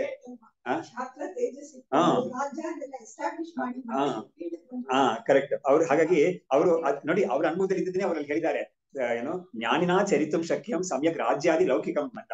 ಜ್ಞಾನಿಯಾಗಿರೋನಿಗೆ ಅವನು ರಾಜನಾಗಿದ್ರು ಕೂಡ ಅವನು ತುಂಬಾ ಚೆನ್ನಾಗಿ ಅದನ್ನ ನಿಭಾಯಿಸಕ್ಕಾಗುತ್ತೆ. ಅವ್ರಿಗೆ ಗುರುಗಳು ನಮ್ಮ ಇವರು ಶಂಕರಾನಂದರು ಅಂತ ಹೇಳ್ತಾರೆ. ಅದಕ್ಕೆ ಈ ಶ್ಲೋಕದಲ್ಲಿ ಬರ್ತಲ್ಲ, ನಮ ಶ್ರೀ ಶಂಕರಾನಂದ ಗುರು ಪಾದಾಂಬು ಜನ್ಮನೆ ಅಂತ ಅವ್ರನ್ನ ಗುರು ಅಂತ ಹೇಳ್ತಾರೆ. ಈ ತರ ಒಂದು ಪ್ರತೀತಿ ಇದೆ. ಏನೇ ಇದ್ರು ಕೂಡ ನೋಡಿ ಅವರೇ ಸರಿಸಾಟಿ ಅಂತ ನಾವು ಹೇಳೋ ರೀತಿಯಲ್ಲಿ ಇವರು ಈ ವಿಷಯವನ್ನ ಅವರು ಮಾಸ ಅಬ್ಧ ಯುಗ ಕಲ್ಪೇಶು ಕಥಾಗಮ್ಯೇಶು ಅನೇಕದ ನವದೇತಿ ಸ್ವಯಂ ಪ್ರಭಾ ಅಂತ ಅಲ್ಲಿ ಕೂಡ ಅವರು ಅದನ್ನ ಹೇಳ್ಬಿಟ್ರು. ಅವರು ಒಂದೇ ಒಂದು ಚೈತನ್ಯ ಇರೋದು, ಅದು ಅದಕ್ಕೆ ಅಸ್ತಮನ ಅನ್ನೋದು ಇಲ್ವೇ ಇಲ್ಲ. ಅದನ್ನ ಮೊದಲು ಏನ್ ಮಾಡಿದ್ರು, ಒಂದು ದಿವಸದಲ್ಲಿ ನನಗೆ ಏನೇನ್ ಆಕ್ಟಿವಿಟಿ ಅಂತ ಆಗುತ್ತೋ ಅದನ್ನ ತೋರಿಸ್ಕೊಟ್ರು. ಈ ಆಕ್ಟಿವಿಟೀಸ್ ಎಲ್ಲ ಆಗ್ತಾ ಇದ್ರು ಕೂಡ ಜಾಗೃತ ಅವಸ್ಥೆ, ಸ್ವಪ್ನಾವಸ್ಥೆ, ಸುಷುಪ್ತಿ ಅವಸ್ಥೆ, ಮೂರು ಅವಸ್ಥೆಗಳು ಬಂದು ಹೋಗುತ್ತೆ. ಆದ್ರೆ ಈ ಅವಸ್ಥೆಗಳೆಲ್ಲ ಯಾರಿಗೆ ಬಂದಿದೆ ಅಂತ, ಯಾರು ಅದನ್ನ ನೋಡ್ತಾ ಇದ್ದಾನೆ ಅಂತ ಕೇಳಿದ್ರೆ ಒಂದು ಸಾಕ್ಷಿಯಾಗಿ ಸ್ವಲ್ಪ ಅವರು ಎಸ್ಟಾಬ್ಲಿಷ್ ಮಾಡಿದ್ರು. ಮೊದಲು ಒಂದು ದಿವಸದ ತಗೊಂಡು ಎಸ್ಟಾಬ್ಲಿಷ್ ಮಾಡಿದ್ರು. ಮಾಡ್ಬಿಟ್ಟು ಅದೇ ರೂಲ್ ಅವರು ಬೇರೆ ಕಡೆ ಎಲ್ಲ ಎಕ್ಸ್ಟ್ರಾಪೊಲೇಟ್ ಮಾಡ್ತಾರೆ. ಒಂದು ದಿವಸ ಆಗಿದ್ದು ಅದೇ ತರನೇ ಒಂದು ವಾರದಲ್ಲೂ ಕೂಡ ಅದೇ ಕಥೆನೇ ಆಗೋದು, ಒಂದು ವರ್ಷ ಆದ್ರೂ ಕೂಡ ಅದೇ ಕಥೆನೇ ಆಗೋದು. ನೋಡಿ, ಯಾವುದೋ ಒಂದು ಯುಗದಲ್ಲಿ ಆದ್ರೂ ಕೂಡ ಅದೇ ಕತೆ, ಒಂದು ಜನ್ಮ ಆದ್ರೂ ಅದೇ ಕಥೆನೆ, ಅದೇ ತರನೇ ಒಂದು ಯುಗ ಅಂದ್ರೂ ಅದೇ ಕಥೆನೆ, ಒಂದು ಕಲ್ಪ ಅಂದ್ರೂ ಅದೇ ತರನೇ ಹೇಳ್ಬಿಟ್ಟು ಅವರು ನೋಡಿ, ಇವಾಗ ನಾವು ರಾಮಾಯಣ ಆಗಿದ್ದು ಕೇಳ್ತೀವಿ, ದ್ವಾಪರ ಯುಗದಲ್ಲಿ ಮಹಾಭಾರತ ಕೇಳ್ತೀವಿ ನಾವು. ಎಲ್ಲಾ ಕಡೆನೂ ಕಡೆ ಕೂಡ ಜನರು ಅಂತ ಇದ್ದಿದ್ದಾರೆ. ಆ ಜನರ ಬಿಹೇವಿಯರ್ ಅನ್ನೋದು ಕೂಡ ಒಂದೇ ತರನೇ ಇದ್ದಿದೆ. ಎಲ್ಲಾ ಕಡೆನೂ ರಾಗದ್ವೇಷಗಳ ಇದ್ದಿದೆ, ಎಲ್ಲರೂ ಕೂಡ ಪೈಪೋಟಿ ಅನ್ನೋದು ಇದ್ದಿದೆ, ಎಲ್ಲರಿಗೂ ಕೂಡ ಒಂದು ಹಸಿವು ಬಾಯಾರಿಕೆ ಅನ್ನೋದು ಎಲ್ಲರಿಗೂ ಇದ್ದೇ ಇದೆ, ಯಾವ ಕಾಲದಲ್ಲೂ ಇದೆ. ಹಾಗಾದ್ರೆ ಏನಾಯ್ತು, ನೀವ್ ಯಾವ ಕಾಲ ತಗೊಂಡ್ರು ಕೂಡ ಈ ಒಂದು ಹ್ಯೂಮನ್ ಎಕ್ಸಿಸ್ಟೆನ್ಸ್ ಅಂತ ಒಂದಿದೆಯಲ್ಲ, ಅದರ ಒಂದು ನೇಚರ್, ಮೂಲಭೂತವಾದ ನೇಚರ್ ಚೇಂಜ್ ಆಗೋದೇ ಇಲ್ಲ. ಇವ್ರು ಅದನ್ನ ಇಟ್ಕೊಂಡು ಅವ್ರು ಏನ್ ಮಾಡ್ಬಿಟ್ಟು, ಈ ಒಂದು ಪ್ರತಿ ದಿವಸ ಅಂತ ಒಂದು ಯಾವ್ದನ್ನ ಹೇಳ್ತೀವೋ ಅದೇ ತರನೇ ಒಂದು ತಿಂಗಳಲ್ಲಿ, ಅದೇ ತರನೇ ಒಂದು ವರ್ಷದಲ್ಲಿ, ಅದೇ ತರನೇ ಒಂದು ಇಡೀ ಜನ್ಮ, ಒಂದು ಕಲ್ಪ, ಒಂದು ಯುಗ ಏನ್ ತಗೊಂಡ್ರು ಕೂಡ ಅದೇ ತರನೇ ಇರೋದದು. ಆದ್ರೆ ಅದೆಲ್ಲ ಏನೇನು ಯಾವಾಗ ನಡೀತಾ ಇದೆಯೋ ಅದಕ್ಕೆಲ್ಲದಕ್ಕೂ ಸಾಕ್ಷಿಯಾಗಿರೋ ಈ ಚೈತನ್ಯ ಮಾತ್ರ, ಅದು ಮಾತ್ರ ಚೇಂಜ್ ಆಗೋದೇ ಇಲ್ಲ. ಅದಕ್ಕೆ ಮಾತ್ರ ಒಂದು ಅಳಿವು ಇಲ್ವೇ ಇಲ್ಲ, ಅದಕ್ಕೆ ಉದಯ ಅನ್ನೋದು ಇಲ್ವೇ ಇಲ್ಲ. ಅದು ಯಾವಾಗ್ಲೂ ಇರೋ ಒಂದು ಸ್ವರೂಪ ಅಂತ ತೋರಿಸ್ಬಿಟ್ಟು, ಅದು ನೀನೆ ಅಂತ ತೋರಿಸ್ಬಿಟ್ಟು ಅವ್ರು ಅದನ್ನ ಹೇಳಿದ್ರು. ಅದನ್ನೇ ಕೂಡ ಅವರು ನಾವು ಇಲ್ಲಿ ಈ ಒಂದು ಭೋಗಕ್ಕೂ ನಾವು ಅದನ್ನ ಹೇಳ್ಬೋದು. ಅದು ಇದೇ ತರ ಈ ಭೋಗಕ್ಕೆ ನಾನ್ ಮಾತ್ರ ಹೇಳ್ತಾ ಇದ್ದೀನಿ ಅಂದ್ರೆ ಅದಲ್ವೇ ಇಲ್ಲ. ಅದಕ್ಕೂ ಕೂಡ ಶ್ರುತಿನಲ್ಲಿ ಹೇಳಿದೆ. ಅದು ಎಲ್ಲಿ ಹೇಳಿದೆ ಅಂದ್ರೆ, ಈ ಅಹಂ ಬ್ರಹ್ಮಾಸ್ಮಿ ಅಂತ ಬರುತ್ತಲ್ಲ ಬೃಹದಾರಣ್ಯಕದಲ್ಲಿ, ಅಲ್ಲಿ ಹೇಳುವಾಗ ಅದು ಹೇಳುತ್ತೆ, ಈ ವಾಮದೇವ ಅನ್ನೋನು ತನ್ನನ್ನ ಈ ಒಂದು ಆತ್ಮ ಸ್ವರೂಪದ ಒಂದು ಪ್ರಕಾಶ ಆಗಿದ್ದನ್ನ ಅವನು ಹೊರಗಡೆ ಹೇಳ್ಕೊಳ್ಳುವಾಗ ಹೇಗೆ ಹೇಳ್ತಾನೆ ಅಂತ ಹೇಳಿದ್ರೆ, ನಾನು ಮನುವಾಗಿದ್ದೆ, ಸೂರ್ಯನಾಗಿದ್ದೆ ಅಂತ ಹೇಳ್ತಾನೆ. ಅವನು ಹುಟ್ಟಿ ಬೆಳೆದಿರೋದು ಇವಾಗ, ಆದ್ರೆ ಅವನು ಹೇಗೆ ತನ್ನ ಮನು ಸೂರ್ಯ ಅಂತ ಹೇಳ್ಕೊಳಕ್ಕಾಗುತ್ತೆ ಅಂತ ಹೇಳಿದ್ರೆ ಅದಕ್ಕೆ ಅರ್ಥ ಇದ್ದೇನೆ.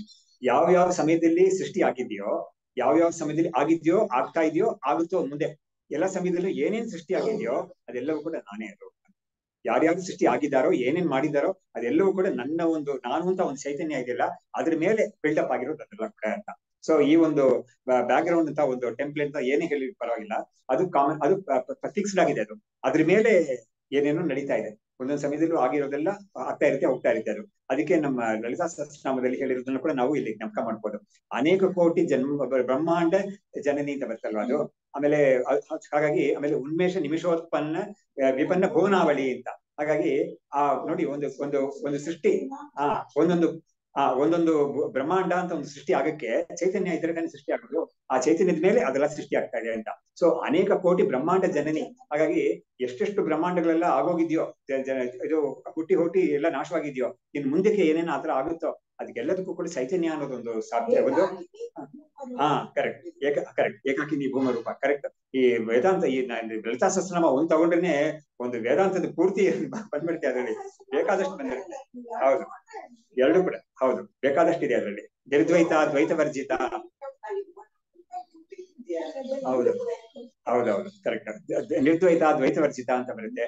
ಆಮೇಲೆ ಇದು ಏನು ವಿಶ್ವಸಾಕ್ಷಿಣಿ, ಸಾಕ್ಷಿ ವರ್ಜಿತ ಅನ್ನೋದು ಎಲ್ಲವೂ ಕೂಡ ಇದೇ ತರ ವೇದಾಂತದ ವಿಷಯಗಳೇ ಪೂರ್ತಿ ಬರೋದಂತೆ. ಸೊ ಇಲ್ಲಿ ಇವರು ಇದನ್ನ ಹೇಳ್ಬಿಟ್ಟು ಏನ್ ಮಾಡ್ತಾ ಇದ್ರೆ, ದೇವಾ ಸರ್ವೇ ಆತ್ಮ ನೋಡಿ. ಅದಕ್ಕೇನೆ ಭೋಗದ ವಿಷಯಕ್ಕೂ ಅದೇ ತಾನೆ. ಹೇಗೆ ನಾವು ಕಾಲದ ವಿಷಯಕ್ಕೆ ಹೇಳಿದ್ವೋ ಅದೇ ತರ ಭೋಗದ ವಿಷಯಕ್ಕೂ ನಾವು ಹೇಳ್ಕೋಬಹುದು, ಏನ್ ತಪ್ಪಿಲ್ಲ ಅದರಲ್ಲಿ. ಅದಕ್ಕೆ ನೋಡಿ, ಆತರ ಹೇಳಿದ ಮಾತ್ರಕ್ಕೆ ಇವನು ಆ ಭೋಗವನ್ನ ಮಾಡಲ್ಲ ಅಂತ ಅರ್ಥ ಅಲ್ಲ. ಈ ಇಂದ್ರಿಯಗಳು ಮಾಡುತ್ತೆ, ಭೋಗಗಳು ಮಾಡಿದೆ. ಹಾಗಾಗಿ ಯಾವ್ಯಾವ ಕಾಲದಲ್ಲಿ ಯಾರ್ಯಾರು ರಾಳ್ತಾರೋ ಅದೆಲ್ಲವೂ ಕೂಡ ನಾನೇ, ಅಲ್ಲೆಲ್ಲ ಇರೋದು ನಾನೇನೆ ಅಂತ. ಇವನಿರೋದು ಇವಾಗ್ಲ ಮಾತ್ರ. ಅದೇ ಬಂದಿರೋ ಈ ಜ್ಞಾನ ಮಾತ್ರ ಎಂತದ್ದು ಅಂತ ಹೇಳಿ, ಅದ್ರ ಮಹತ್ವ ಎಂತದ್ದು ಅಂತ ಹೇಳಿದ್ರೆ, he can relate it to the whole of eternity, time and the whole of universe also. ಇದರ ಒಂದು ಅದ್ಭುತವಾದ ಒಂದು ವಿದ್ಯೆ ಇದು, ಆತ್ಮವಿದ್ಯೆ ಅನ್ನೋದು. ಸೊ ಈಗ ಹೇಳ್ಬಿಟ್ಟು ಅವ್ರ ಮುಂದಕ್ಕೆ ಗುರು ಸೇವೆಯ ಒಂದು ವೈಶಿಷ್ಟ್ಯವನ್ನ ಹೇಳಕ್ಕಾಗಿ ಕೊನೆಯಲ್ಲಿ ಒಂದು ಅಧ್ಯಾಯವನ್ನ ಹೇಳಿದ್ದಾರೆ ಅವರು. ವಿದ್ಯಾರಣ್ಯರು ಇದನ್ನ ಹೇಳ್ಬಿಟ್ಟು ಮುಗಿಸ್ತಾರೆ. ಕೆಲವೇ ಶ್ಲೋಕಗಳಿರೋದು. ಅನ್ಯೋಪಿ ಯಹಾತಂ ಆತ್ಮಾನಂ ಅನ್ವಿಷ್ಯ ಗುರುಶಾಸ್ತ್ರತಃ ಸ್ವಾನುಭೂತ್ಯ ವಿಜಾನಾತಿ ಸತಾನ್ ಆತ್ಮೋತಿ ದೇವವತೆ. ನೋಡಿದ್ರ, ಆ ದೇವತೆಗಳ ಬಗ್ಗೆ ಹೇಳಿದ್ದಕ್ಕೆ ಏನ್ ಕಾರಣ ಅಂತ ಹೇಳಿದ್ರೆ, ಇನ್ನೊಬ್ಬರನ್ನು ಕೂಡ ಯಾರೇ ಆಗ್ಲಿ ಅವನು ಕೂಡ ಇದೇ ತರ ಗುರು ಮತ್ತು ಶಾಸ್ತ್ರ ಮುಖೇನ ಈ ಆತ್ಮವಿದ್ಯೆಯನ್ನು ತಿಳ್ಕೊಂಡು ಅನುಭವವನ್ನು ಪಡ್ಕೊಂಡು ಅವನು ಇದೇ ತರ ದೇವತೆಗಳೆಲ್ಲ ಏನೇನ್ ಭೋಗಗಳೆಲ್ಲ ಅನುಭವಿಸಿದ್ರು ಅದೇ ತರ ಇವನು ಕೂಡ ಭೋಗವನ್ನೆಲ್ಲ ಅನುಭವಿಸಬಹುದು ಅಂತ ಹೇಳಿದ್ರು. ತಿರ್ಗಾ ನಾವು ಜ್ಞಾಪಕ ಇಟ್ಕೋಬೇಕು, ಈ ಭೋಗವನ್ನ ಅನುಭವಿಸುದು ಅಂತ ಹೇಳಿದ್ರೆ ಅಲ್ಲಿ ನಿಜವಾಗ ಕೂತ್ಕೊಂಡು ತಟ್ಟೆ ಮುಂದೆ ತಿನ್ನೋದು ಅಂತ ಅಲ್ಲ. ಇದು ನೋಷನಲ್ಲಿ ಅದನ್ನ ತಿಳ್ಕೊಬೇಕು ಅಂತ. ಯಾಕಂದ್ರೆ ಒಂದು ಭೋಗ ಅಂತ ಆಗ್ಬೇಕಾದ್ರೆ ಒಂದು ಚೈತನ್ಯ ಅಂತ ಒಂದಿದೆ, ಆ ಚೈತನ್ಯ ನೀನು ಅಂತ ಅಷ್ಟೇ ಹೇಳ್ಕೊಡ್ತಾ ಇದ್ದಾರೆ. ಹಾಗಾದ್ರೆ ಆ ಚೈತನ್ಯ ಏನ್ ಮಾಡುತ್ತೆ ಅಂತ ಕೇಳಿದ್ರೆ ಏನೋ ಒಂದು ಭೋಗ ಆಗ್ತಾ ಇರುತ್ತೆ ಆ ಜಾಗದಲ್ಲಿ. ಅದಕ್ಕೆ ಆ ಭೋಗ ಆಗ್ಬೇಕಂದ್ರೆ ಬಾಡಿ ಮೈಂಡ್ ಕಾಂಪ್ಲೆಕ್ಸ್ ಅನ್ನೋದು ಬೇಕೇ ಬೇಕಾಗುತ್ತೆ. ಸೊ ಯಾವಾಗ್ಲೂ ಕೂಡ ಚೈತನ್ಯ ಅನ್ನೋದು ಒಂದು ಪ್ರಪಂಚಕ್ಕೆ ರಿಲೇಟ್ ಆಗ್ಬೇಕು ಅಂದ್ರೆ ಅದಕ್ಕೆ ಒಂದು ಬಾಡಿ ಮೈಂಡ್ ಕಾಂಪ್ಲೆಕ್ಸ್ ಇರುತ್ತೆ. ಅದು ಈಶ್ವರನ ಲೆವೆಲ್ ಅಲ್ಲಿ ಆಗ್ಬೋದು, ಜೀವ ಲೆವೆಲ್ ಅಲ್ಲಿ ಆಗ್ಬೋದು. ಈಶ್ವರನಿಗೆ ಬೇರೆ ತರ ಬಾಡಿ ಮೈಂಡ್ ಕಾಂಪ್ಲೆಕ್ಸ್ ಇರುತ್ತೆ, ಇವನಿಗೆ ಬೇರೆ ತರ ಬಾಡಿ ಮೈಂಡ್ ಕಾಂಪ್ಲೆಕ್ಸ್ ಇರುತ್ತೆ. ಅದು ಸೊ ಪ್ರಪಂಚ ಅಂತ ಬಂದ್ರೆ ಇದೆಲ್ಲ ಬಂದೇ ಬರುತ್ತೆ. ಪ್ರಪಂಚದಿಂದ ದಾಟಿ ಹೋಗೋ ವಿದ್ಯೆ ಇದು. ಅದನ್ನು ಕೂಡ ಈ ವಿದ್ಯೆಯನ್ನು ಕೂಡ ಏನ್ ಮಾಡ್ತಾ ಇದ್ದಾರೆ, ಆ ಪ್ರಪಂಚಕ್ಕೆ ರಿಲೇಟ್ ಆಗೋ ತರ ಒಂದು ದಾರಿಯಲ್ಲಿ ತೋರಿಸ್ಕೊಡ್ತಾ ಇದ್ದಾರೆ. ಇಲ್ಲಿ ಹೋದ್ರೆ ಇದನ್ನ ತೋರ್ಸ್ಕೊಳಕ್ಕೆ ಆಗೋದೇ ಇಲ್ಲ. ಈ ವಿದ್ಯೆಯನ್ನ ಈ ಪ್ರಪಂಚಕ್ಕೆ ರಿಲೇಟ್ ಆಗದೆ ಇದನ್ನ ತೋರ್ಸ್ಕೊಳಕ್ ಆಗೋದೇ ಇಲ್ಲ. ಆದ್ರಿಂದ ನಮ್ಗೆ ಇದನ್ನ ಮಾಡ್ಬೇಕಾಗಿದೆ. ಬಟ್ ಅದು ಎಷ್ಟು ಇಂಜಿನಿಯಸ್ ಆಗಿ ಮಾಡುತ್ತೆ ಉಪನಿಷತ್ ಅಂತ ಹೇಳಿದ್ರೆ, ಆ ಪ್ರಪಂಚದಲ್ಲೇ ಇದ್ಕೊಂಡು ಮಾಡೋವಾಗ್ಲೂ ಕೂಡ, ಪ್ರಪಂಚವನ್ನೇ ಇಟ್ಕೊಂಡು ಇದನ್ನ ಮಾಡೋವಾಗ್ಲೂ ಕೂಡ ಈ ಒಂದು ವಸ್ತು ಪ್ರಪಂಚಕ್ಕೆ ಸಂಬಂಧನೇ ಇಲ್ಲ ಅಂತ ತೋರಿಸ್ಕೊಡುತ್ತೆ. ಅದು ಅದರ ಒಂದು ವೈಶಿಷ್ಟ್ಯ. ಹೀಗೆದು ಇದನ್ನ ತೋರಿಸ್ಕೊಡುತ್ತೆ ನಮ್ಗೆ. ಸೊ ಅನ್ಯೋಪಿ ಯಹ ತಮ್ಮ ಆತ್ಮಾನಂ ಅನ್ವಿಷ್ಯ ಗುರುಶಾಸ್ತ್ರತಃ, ಗುರು ಮುಖೇಂದ್ರ ಶಾಸ್ತ್ರದಿಂದ ಇವನು ಇದನ್ನ ತಿಳ್ಕೊಂಡು ಅನ್ವೇಷಣೆ ಮಾಡಿ ನೋಡಿ, ಎನ್ಕ್ವೈರಿ, ಇದರಲ್ಲಿ ವಿಚಾರ ಅನ್ನೋದಿದೆ. ಇದರಲ್ಲಿ ಯಾರು ಕೂಡ ಇದನ್ನ ತಿಳ್ಕೊಂಡು ಗುರು ಮುಖೇಂದ್ರ ಶಾಸ್ತ್ರದಿಂದ ತಿಳ್ಕೊಂಡು ನಿಧಿಧ್ಯಾಸನ ಮಾಡಿ ಸ್ವಾನುಭೂತಿಯ ವಿಜಾನಾತಿ, ತನ್ನ ಅನುಭೂತಿಯಿಂದನೇ ಅದನ್ನ ತಿಳ್ಕೊಳ್ತಾನೋ ಯಾವ್ದನ್ನ, ಹೀಗೆ ನಾನು ಹೌದು ಇವ್ರು ಹೇಳ್ತಾ ಇರೋದು ನಾನೇ, ಅದು ನನ್ ಬಗ್ಗೆನೇ ಹೇಳ್ತಾ ಇದ್ದಾರೆ ಅಂತ ನೋಡಿ. ಇದು ಕೂಡ ರಮಣ ಮಹರ್ಷಿಗಳಿಗೆ ಆಯ್ತದು. ಅವ್ರಿಗೆ ಅವ್ರ ಊರಲ್ಲಿ ಮನೆಯಲ್ಲಿದ್ದಾಗ 14 ವರ್ಷದಲ್ಲಿ ಅವ್ರಿಗೆ ಈ ಅನುಭವ ಬಂದ್ಬಿಡ್ತು. ಅವ್ರಿಗೆ ಈ ಶರೀರದಿಂದ ಬೇರೆ ನಾನು ಅಂತ ಅನುಭವ ಬಂದ್ಬಿಡ್ತು. ಡೆತ್ ಎಕ್ಸ್ಪೀರಿಯನ್ಸ್ ಅಂತ ಒಂದು ಹೇಳ್ತಾರಲ್ಲ, ಅಲ್ಲಿ ಬಂದ್ಬಿಡ್ತು. ಅದಾದ್ಮೇಲೆ ಅವರು ತಕ್ಷಣ ಈ ಕಡೆ ಬಂದ್ಬಿಟ್ರು, ತಿರುವಣ್ಣಾಮಲೆಗೆ ಬಂದ್ಬಿಟ್ರು. ಬಂದು ಸ್ವಲ್ಪ ದಿವಸ ಆದ್ಮೇಲೆ ಇವರು ಒಂದು ಮಹಾತ್ಮರು ಅಂತ ತಿಳ್ಕೊಂಡು ಕೆಲವರೆಲ್ಲ ಇವ್ರ ಹತ್ರ ಬರಕ್ ಶುರು ಮಾಡಿ ಕೆಲವರೆಲ್ಲ ಏನ್ ಮಾಡ್ತು, ವಿದ್ವಾಂಸರಾಗಿದ್ದವರು ಎಲ್ಲರಿಗೂ ಗೊತ್ತಾಯ್ತು ಇವ್ರು ಎಂತ ಇವ್ರು ಸಾಮಾನ್ಯ ಅಲ್ಲ ಅಂತ ಗೊತ್ತಾಯ್ತು. ಆ ವಿದ್ವಾಂಸರಾಗಿದ್ದವರು ಈ ತಮಿಳಲ್ಲಿ ವೇದಾಂತ ಗ್ರಂಥಗಳೆಲ್ಲ ಸ್ವಲ್ಪ ಇದೆ, ಕೈವಲ್ಯ ನವನೀತಂ ಅಂತೆಲ್ಲ ಕೆಲವು ಗ್ರಂಥಗಳೆಲ್ಲ ಇದೆ ನೋಡಿ. ಅವ್ರೆಲ್ಲ ಯಾರು ಇತರೆ, ಎಷ್ಟೋ ಜನ ಅವರು ಬ್ರಾಹ್ಮಣರೇ ಅಲ್ವೇ ಇಲ್ಲ, ಅವ್ರನ್ನ ಇತರೆಯವರು. ಆದ್ರೂ ಕೂಡ ಅವರು ಅಂತ ಒಂದು ವಿದ್ಯೆ ಇತ್ತು ಅವ್ರಿಗೆ, ಅಂದ್ರೆ ಅದೆಲ್ಲ ಓದಕ್ಕೆ ಸಾಮರ್ಥ್ಯ ಆಯ್ತು ಅವ್ರಿಗೆ. ಆ ಗ್ರಂಥಗಳನ್ನ ತಗೊಂಡು ರಮಣ ಮಹರ್ಷಿ ಮುಂದೆ ಬಂದು ಅವ್ರು ಓದೋರಂತೆ. ಓದುವಾಗ ರಮಣ ಮಹರ್ಷಿಗೆ ಇಲ್ಲಿ ಹೇಳಿರೋದೆಲ್ಲ ನನಗೆ ಆಗಿರೋದು ಅಂತ ಗೊತ್ತಾಯ್ತು. ನನಗೆ ಇವ್ರು ಹೇಳ್ತಾ ಈ ಬುಕ್ಕಲ್ಲಿ ಓದಿ ಹೇಳ್ತಾ ಇದಾರಲ್ಲ, ಅದ್ರಲ್ಲಿ ನಮ್ಗೆ ಆಗಿರೋ ಅನುಭವನೇ ಅಂತ ಅವ್ರಿಗೆ ಗೊತ್ತಾಯ್ತಾರೆ. ಸೊ ಈ ತರ ಒಂದು ಮಹಾತ್ಮರು. ಹಾಗಾಗಿ ಇಲ್ಲಿ ಯಾರಿಗೆ ಕೂಡ ಅವನು ಈ ಗುರುಶಾಸ್ತ್ರ ಮುಖೇನ ತಿಳ್ಕೊಂಡು ಸಾಕಾದ್ರೆ, ರಮಣ ಮಹರ್ಷಿ ಯಾವ ಗುರುಶಾಸ್ತ್ರ ಅವ್ರಿಗೆ ಎಲ್ಲಿಂದ ಓದಿದ್ರು, ಯಾರಿಂದ ತಿಳ್ಕೊಂಡ್ರು ಅಂದ್ರೆ ಅದಕ್ಕೆ ನಮ್ಗೆ ಅರುಣಾಚಲ ಅಂತ ಅವ್ರು ಹೇಳಿದ್ರಂತೆ ಉತ್ತರ. ಅವ್ರು ಕೊಟ್ಟಿದ್ದ ಉತ್ತರ ಏನು ಅಂತ ಹೇಳಿದ್ರೆ, ನನಗೆ ಕೆಲವ್ರು ಕೇಳಿದ್ದಾರೆ ಅವ್ರಿಗೆ, ನಿಮ್ಗೆ ಯಾರು ಗುರುಗಳು ಅಂತ ಕೇಳಿದಾಗ ನನಗೂ ಒಬ್ಬ ಗುರು ಇದ್ದಾನೆ, ಅವನು ಅರುಣಾಚಲ ಅಂತ ಹೇಳಿದ್ರು. ಹಾಗಾಗಿ ಒಳಗಡೆಯಿಂದ ಪ್ರೇರಣೆ ಮಾಡಿದೆ ಅದು. ಬಟ್ ಆ ಪ್ರೇರಣೆ ಕೂಡ ಯಾವಾಗ ಮಾಡುತ್ತೆ, ಯಾವಾಗ ಅದು ಫಲಕಾರಿ ಆಗುತ್ತೆ ಅಂತ ಹೇಳಿದ್ರೆ, ಅದಕ್ಕೆ ಹಿಂದಿನ ಜನ್ಮದ ಒಂದು ಸಂಸ್ಕಾರ ಇರ್ಬೇಕು. ಹಿಂದಿನ ಮಧ್ಯದಲ್ಲಿ ಒಂದು ಸಂಸ್ಕಾರ ನೋಡಿ, ಏನೋ ಇಲ್ಲದೆ ಸುಮ್ನೆ ಯಾರಿಗೂ ಕೂಡ ಅನುಗ್ರಹ ಆಗೋದಿಲ್ಲ. ಯಾರೇ ಕೂಡ ನನಗೆ ಗುರುಗಳು ಅನುಗ್ರಹ ಮಾಡಿದ್ರು, ಭಗವಂತ ಅನುಗ್ರಹ ಮಾಡ್ತಾರೆ ಅಂತ ಹೇಳಿದ್ರೆ ಕೂಡ ಅದಕ್ಕೆ ಹಿನ್ನೆಲೆಯಲ್ಲಿ ಏನಿದೆ ಅಂತ ಹೇಳಿದ್ರೆ, ಆ ಅನುಗ್ರಹ ಪಡ್ಕೊಳ್ಳಕ್ಕೆ ಅವನಲ್ಲಿ ಏನೋ ಒಂದು ಒಂದು ಇದಿದೆ, ಒಂದು ಇನ್ಪುಟ್ ಇದೆ ಅದರಲ್ಲಿ. ಅದು ಇಲ್ಲದೆ ಸುಮ್ನೆ ಅನುಗ್ರಹ ಆಗೋದಿಲ್ಲ ಯಾರಿಗೂ ಕೂಡ. ಸೊ ಇವರಿಗೆ ಆ ಪೂರ್ವ ಜನ್ಮ ಪುಣ್ಯ ಇದ್ದಿದೆ, ಅದರಿಂದ ಆ ಸಮಯಕ್ಕೆ ಅದು ಬಂತು, ಯಾರಿಗೂ ಹೇಳ್ಕೊಡ್ದೆ ಅವ್ರನ್ನ. ನೋಡಿ ಇಂಥ ವಿಷಯವನ್ನ ಇದರಲ್ಲಿ ಶಂಕರಾಚಾರ್ಯರು ಬರ್ದಿದ್ದಾರೆ. ಬೃಹದಾರಣ್ಯಕ ಉಪನಿಷತ್ ಭಾಷ್ಯದಲ್ಲಿ ಒಂದು ಹಿರಣ್ಯ ಗರ್ಭ ಅಂತ ಒಂದು ಇವನ್ನ ನಾವು ಹೋಗ್ತೀವಿ. ಅವನು ಹಿರಣ್ಯ ಗರ್ಭ ಯಾರು ಅಂತ ಹೇಳಿದ್ರೆ, ಒಂದೊಂದು ಯುಗಕ್ಕೂ ಒಂದೊಂದು ಕಲ್ಪಕ್ಕೂ ಒಬ್ಬ ಹಿರಣ್ಯ ಗರ್ಭನಾಗಿರ್ತಾನೆ. ಅದು ಯಾರಾಗಿರ್ತಾನೆ ಅಂತ ಹೇಳಿದ್ರೆ, ಹಿಂದಿನ ಕಲ್ಪದಲ್ಲಿ ಅವನು ಸಾಮಾನ್ಯ ಒಂದು ಮನುಷ್ಯನಾಗಿರ್ತಾನೆ. ಅದರಲ್ಲಿ ಮಾಡಿರೋ ಒಂದು ಉತ್ತಮವಾದ ಜ್ಞಾನ, ಉಪಾಸನೆಗಳು, ಕರ್ಮಗಳು ಇದೆಲ್ಲ ಮಾಡಿದ್ದ ಅವನಿಗೆ ಅದರ ಒಂದು ಫಲವಾಗಿ ಅವನು ಮುಂದಿನ ಕಲ್ಪದಲ್ಲಿ ಹಿರಣ್ಯ ಗರ್ಭನಾಗಿ ಅವನು ಹುಡ್ತಾನೆ ಅಂತ ಶಾಸ್ತ್ರದಲ್ಲಿ ಹೇಳಿದ್ರು. ಇದೆಲ್ಲ ನಮ್ಗೆ ಶಾಸ್ತ್ರ ಹೇಳಿದ್ದೆ ಗೊತ್ತಾಗುತ್ತೆ, ಬೇರೆ ಏನು ಪ್ರಮಾಣ ಇಲ್ಲ ಇದಕ್ಕೆ. ಅದು ಹೇಳುವಾಗ ಶಂಕರಾಚಾರ್ಯರು ಹೇಳ್ತಾರೆ, ಈ ಹಿರಣ್ಯ ಗರ್ಭನಾಗ ಆಗಿದ್ದಾನಲ್ಲ ಇವಾಗ, ಅವನು ಜ್ಞಾನಿ ಆಗಿದ್ದಾನೆ.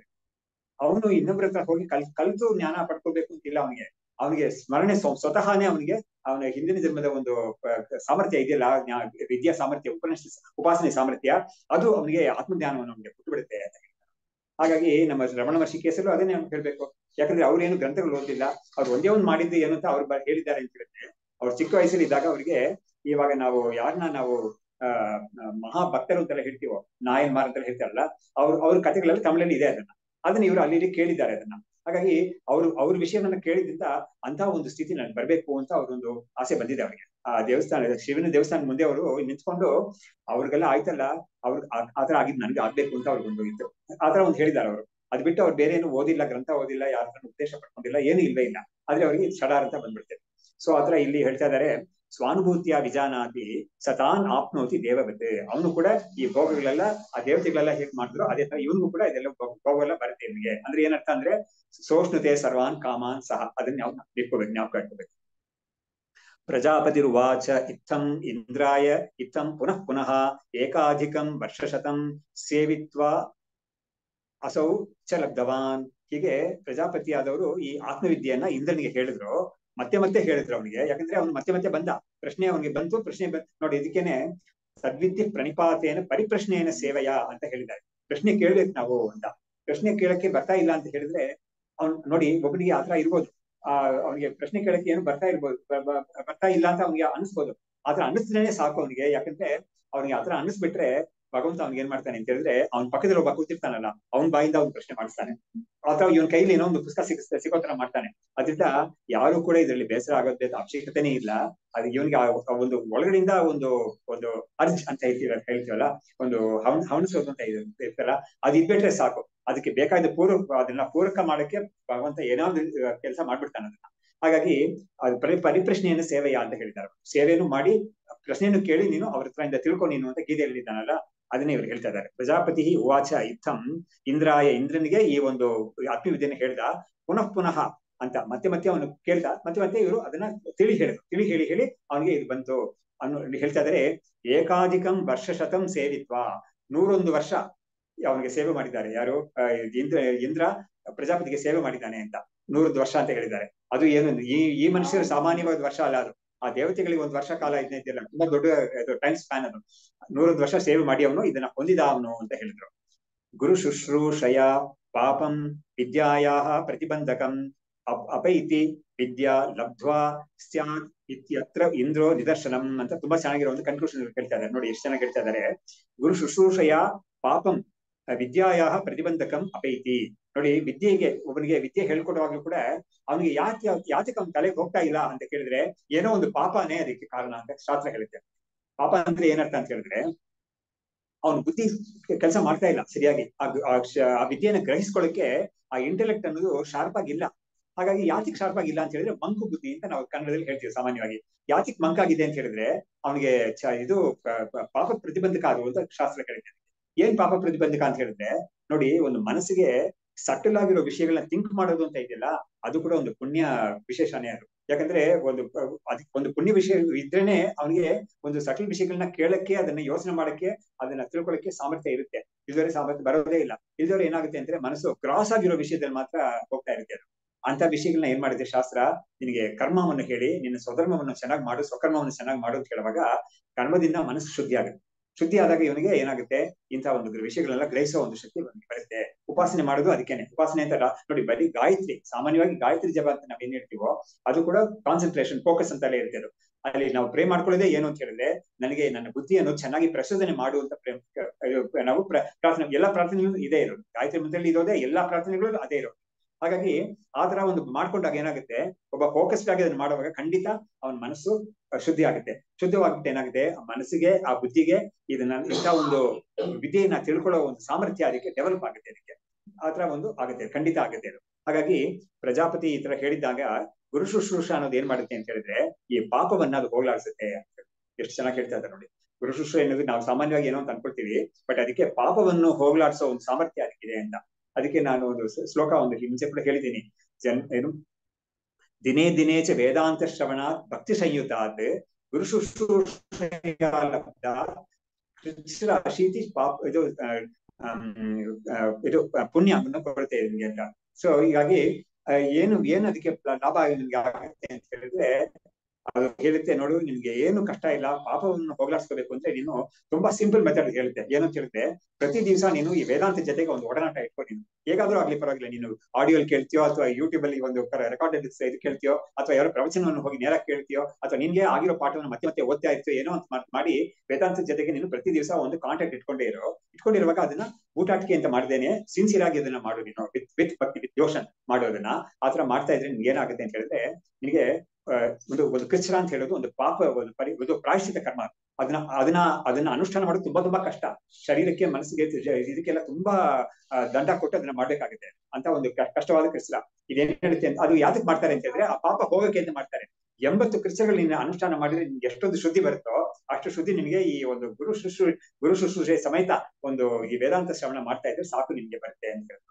ಸರಿ ಹಾಗಾದ್ರೆ ಗುರು ಶುಶ್ರೂಷ ಮಾಡಕ್ ನಮ್ಗೆ ಏನು ಅವಕಾಶ ಇಲ್ಲಲ್ಲ ನಮ್ಗೆ ಅಂತ ಕೇಳಿದ್ರೆ ಅದಕ್ಕೂ ಏನು ಭಯ ಇಲ್ಲ, ಅದಕ್ಕೂ ಏನು ತೊಂದರೆ ಇಲ್ಲ. ಅದಕ್ಕೆ ಪರಿಹಾರನು ಕೊಟ್ಬಿಡುತ್ತೆ ಶಾಸ್ತ್ರ. ಏನ್ ಕೊಡುತ್ತೆ ಅಂತ ಹೇಳಿದ್ರೆ, ಆ ಗುರು ನಿನ್ನ ನಿನ್ನ ಶುಶ್ರೂಷೆಯಿಂದ ಗುರು ಯಾವ್ದೊಂದು ಪ್ರೀತರಾಗಿ ನಿನ್ಗೆ ಒಂದು ಹೇಳ್ಕೊಡ್ತಾರೆ ಅಂತಿದ್ಯೋ, ಅವ್ರು ಯಾವ್ದನ್ನ ಬಯಸ್ತಾರೆ ನಿಜವಾಗ್ಲು ಅಂತ ಹೇಳಿದ್ರೆ, ಅವ್ರು ಮುಂಚೆನೆ ಹೇಳ್ಕೊಟ್ಟಿದ್ದೀನ ನೀನು ಚೆನ್ನಾಗಿ ನೀನು ಅದನ್ನ ಗ್ರಹಿಸಿ ಅದನ್ನ ನೀನು ಅಳವಡಿಸ್ಕೊಂಡಿದ್ಯಾ ಅಂತ ನೋಡ್ತಾರೆ ಅವರು.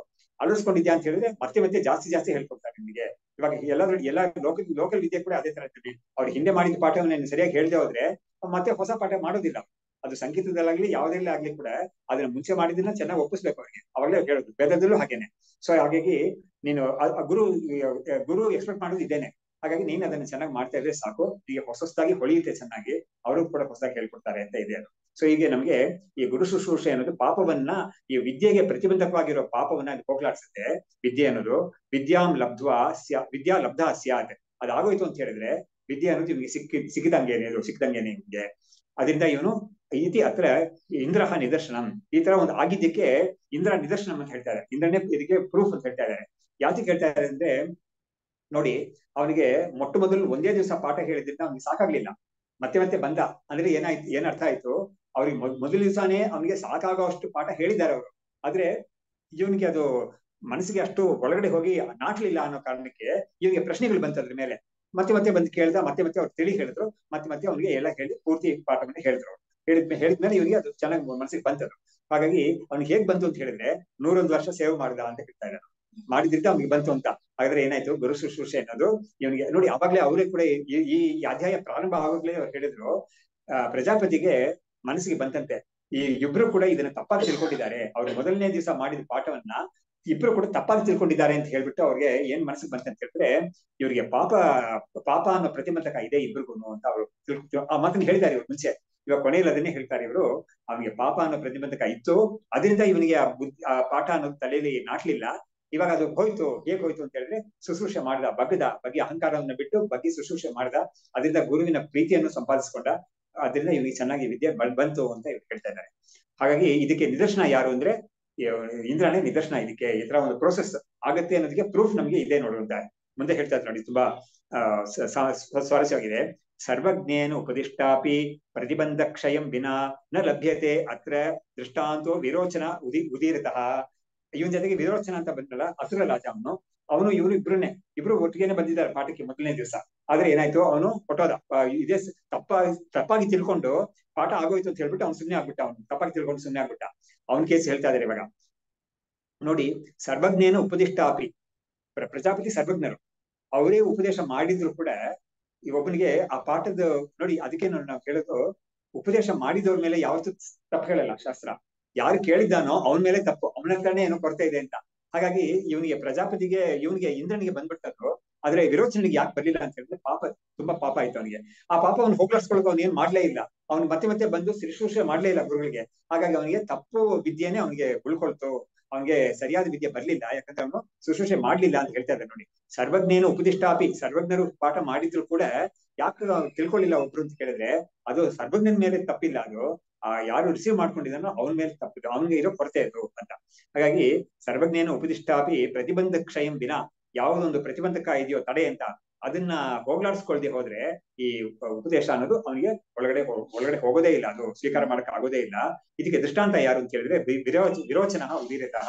ಈ ಒಂದು ಪ್ರಜಾಪತಿ ವಿದ್ಯೆಯಲ್ಲಿ ವಿರೋಚನ ಅನ್ನೋನು, ಇಂದ್ರ ವಿರೋಚನ ಇಬ್ರು ಇಂದಾನು ನಾವ್ ಏನ್ ಪಾಠ ಕಲಿಬಹುದು ಅಂತ ಕೇಳಿದ್ರೆ, ಈ ವಿರೋಚನಿಗೆ ಇಂದ್ರನಿಗೆ ಏನು ವಿದ್ಯಾ ಬಂತೋ ಆ ಒಂದು ವಿದ್ಯೆ ಇರ್ಲಿ, ಒಂದ್ ಪಕ್ಕ ಕಡೆ ಇರ್ಲಿ. ಆದ್ರೆ ನಮ್ಗೆ ಇನ್ನೊಂದು ಪಾಠ ಏನ್ ಬರುತ್ತೆ ಅಂತ ಹೇಳಿದ್ರೆ, ಇಂದ್ರನಿಗೆ ಶುಶ್ರೂಷೆ ಮಾಡಿದ್ರಿಂದ ಅವನಿಗೆ ಈ ಒಂದು ವಿದ್ಯೆ ಸಿಕ್ತು. ಆದ್ರೆ ವಿರೋಚನಿಗೆ ಆತರ ಮಾಡ್ಕೊಳ್ದೇ ಇದ್ರಿಂದ ಪಾಪಕ್ಷಯ ಆಗ್ಲಿಲ್ಲ ಅವನಿಗೆ, ಅದರಿಂದ ಅದು ಸಿಗ್ಲಿಲ್ಲ ಅಂತ ಒಂದು ವಿದ್ಯೆ, ಆ ಒಂದು ಪಾಠ ನಾವು ಕಲಿಬಹುದು ಇದರಿಂದ ಅಂತ ಹೇಳಿದ್ರು. ಇವಾಗ ಮುಗಿಸ್ತಾ ಇದ್ದಾರೆ ಈ ಅಧ್ಯಾಯವನ್ನ. ಗುರು ಕಾರುಣಿಕೋ ಭೂತ್ವಾ ಸೋಢ್ವ ಆಯಾಸಂ ಪುನಃ ಪ್ರಜಾಪತಿರಿವ ಪ್ರಾಪ್ತಾನ್ ಅನುಗೃಹೀತ ಸರ್ವಥಾ. ಹಾಗಾಗಿ ನೋಡಿ, ಇವರಿಗೆ ಈ ಕಥೆ ಎಲ್ಲ ಹೇಳ್ಬಿಟ್ಟು ಅವ್ರು ಏನ್ ಮಾಡಿದ್ರು, ವಿದ್ಯಾರಣ್ಯರು ಒಂದು ಉಪದೇಶವನ್ನು ಕೊಡ್ತಾ ಇದ್ದಾರೆ, ಒಂದು ಮೆಸೇಜ್ ಕೊಡ್ತಾ ಇದ್ದಾರೆ. ಈ ಮೆಸೇಜ್ ಬಂದ್ಬಿಟ್ಟು ಶಿಷ್ಯನಿಗೆ ಬೇಕಾಗಿರೋ ಮೆಸೇಜ್ ಪ್ರೀವಿಯಸ್ 2 ಶ್ಲೋಕದಲ್ಲಿ ಕೊಟ್ಟರು. ಅವ್ನು ಹೇಗಿರ್ಬೇಕು ಅಂತ ಹೇಳಿದ್ರೆ, ಶುಶ್ರೂಷೆ ಮಾಡ್ಬೇಕು, ಮಾಡಿ ತನ್ನ ಪಾಪಕ್ಷಯವನ್ನು ಕ್ಷಯ ಮಾಡ್ಕೊಂಡು ಇವನಿಗೆ ಪ್ರತಿಬಂಧ ಹೋಗಿಸ್ಕೊಂಡು ಇವನು ಆ ವಿದ್ಯೆಯನ್ನು ಕಲಿಬೇಕು ಅಂತ ಇಂದ್ರ ಮತ್ತು ವಿರೋಚನ ಇಬ್ಬರು ಕಥೆಗಳನ್ನ ತೋರಿಸ್ಕೊಟ್ಟು ಹೇಳ್ಬಿಟ್ರು. ಇವಾಗ ಈ ಕಥೆಯಿಂದ ಗುರುವಾಗಿ ಯಾರಿರ್ತಾನೋ ಅವನಿಗೊಂದು ಪಾಠ ಇದೆ ಅಂತ ಇರ್ತಾರೆ. ಆ ಗುರುಗೊಂದು ಉಪದೇಶ ಇದೆ ಇಲ್ಲಿ. ಏನು ಅಂತ ಹೇಳಿದ್ರೆ, ಗುರುಹು ಕಾರ್ಣಿಕೋ ಭೂತ್ವ, ಅವನು ಅವನಿಗೆ ಕಂಪ್ಯಾಷನ್ ಅನ್ನೋದು ಗುರು ಹತ್ರ ಇರ್ಬೇಕು, ಅದನ್ನು ತೋರಿಸ್ಕೊಡ್ತಾ ಇದ್ದಾರೆ. ಕಾರ್ಣಿಕೋ ಭೂತ್ವ ಸೋಢ್ವಾ ಆಯಾಸಂ ಪುನಃ ಪುನಃ. ನೋಡಿ, ಒಬ್ಬನಿಗೆ ಪಾಠ ಹೇಳ್ಬೇಕು ಅಂದ್ರೆ ಅದು ಸುಲಭವಾದ ವಿಷಯ ಅಲ್ಲ. ಯಾಕಂದ್ರೆ ಎಷ್ಟು ಕಷ್ಟ ಇದೆ ಅನ್ನೋದಕ್ಕೆ ಅದು ಹೇಳ್ತಾ ಇದಾರೆ. ಇವನ ಆಯಾಸವನ್ನ ಇವನು ಸಹಿಸ್ಕೊಂಡು, ಸ್ವಲ್ಪ ಅಂದ್ರೆ ಸಹಿಸ್ಕೊಂಡು ಮತ್ತೆ ಮತ್ತೆ ಪಾಠವನ್ನು ಹೇಳ್ತಾ ಇದ್ದಾನೆ. ಯಾಕಂದ್ರೆ ಗುರುವಿಗೆ ಬಂದ್ಬಿಟ್ಟು ಇಂಟ್ರೆಸ್ಟ್ ಇರ್ಬೇಕು ಅಂತ ಏನ್ ನಾವು ಎಕ್ಸ್ಪೆಕ್ಟ್ ಮಾಡಕ್ ಆಗೋದಿಲ್ಲ. ಯಾಕಂದ್ರೆ ಅವ್ರು ಕಲ್ತ್ಬಿಟ್ಟಿದ್ದಾರೆ, ಅವ್ರಿಗೆ ವಿದ್ಯೆ ಇದೆ ಅವ್ರಿಗೆ. ಅದಕ್ಕೆ ಹೇಳ್ತಾರೆ ನೋಡಿ, ಈ ಮಹಾತ್ಮರ ವಿಷಯದಲ್ಲಿ ಅವರು ಒಂದೆರಡು ಮಹಾತ್ಮರ ಬಗ್ಗೆ ಹೇಳ್ತಾರೆ. ಇವಾಗ ನಮ್ಮ ಅಭಿನವ ವಿದ್ಯಾರ್ಥಿ ಅವರೇ ಉದಾಹರಣೆ ತಗೊಳ್ಳೋಣ ನಾವು. ಅವ್ರಿಗೆ ಆ ಚಿಕ್ಕ ವಯಸ್ಸಲ್ಲಿ ಆ ಸಮಾಧಿಯ ಎಕ್ಸ್ಪೀರಿಯನ್ಸ್ ಬಂದು ಆ ಸಮಾಧಿಯಿಂದ ಅವ್ರ ಆಚೆ ಬರಕ್ ಆಗೋದೇ ಇಲ್ಲ ಅಂತ ಸ್ಥಿತಿಗೆ ಬಂದ್ಬಿಟ್ಟಿದ್ರು.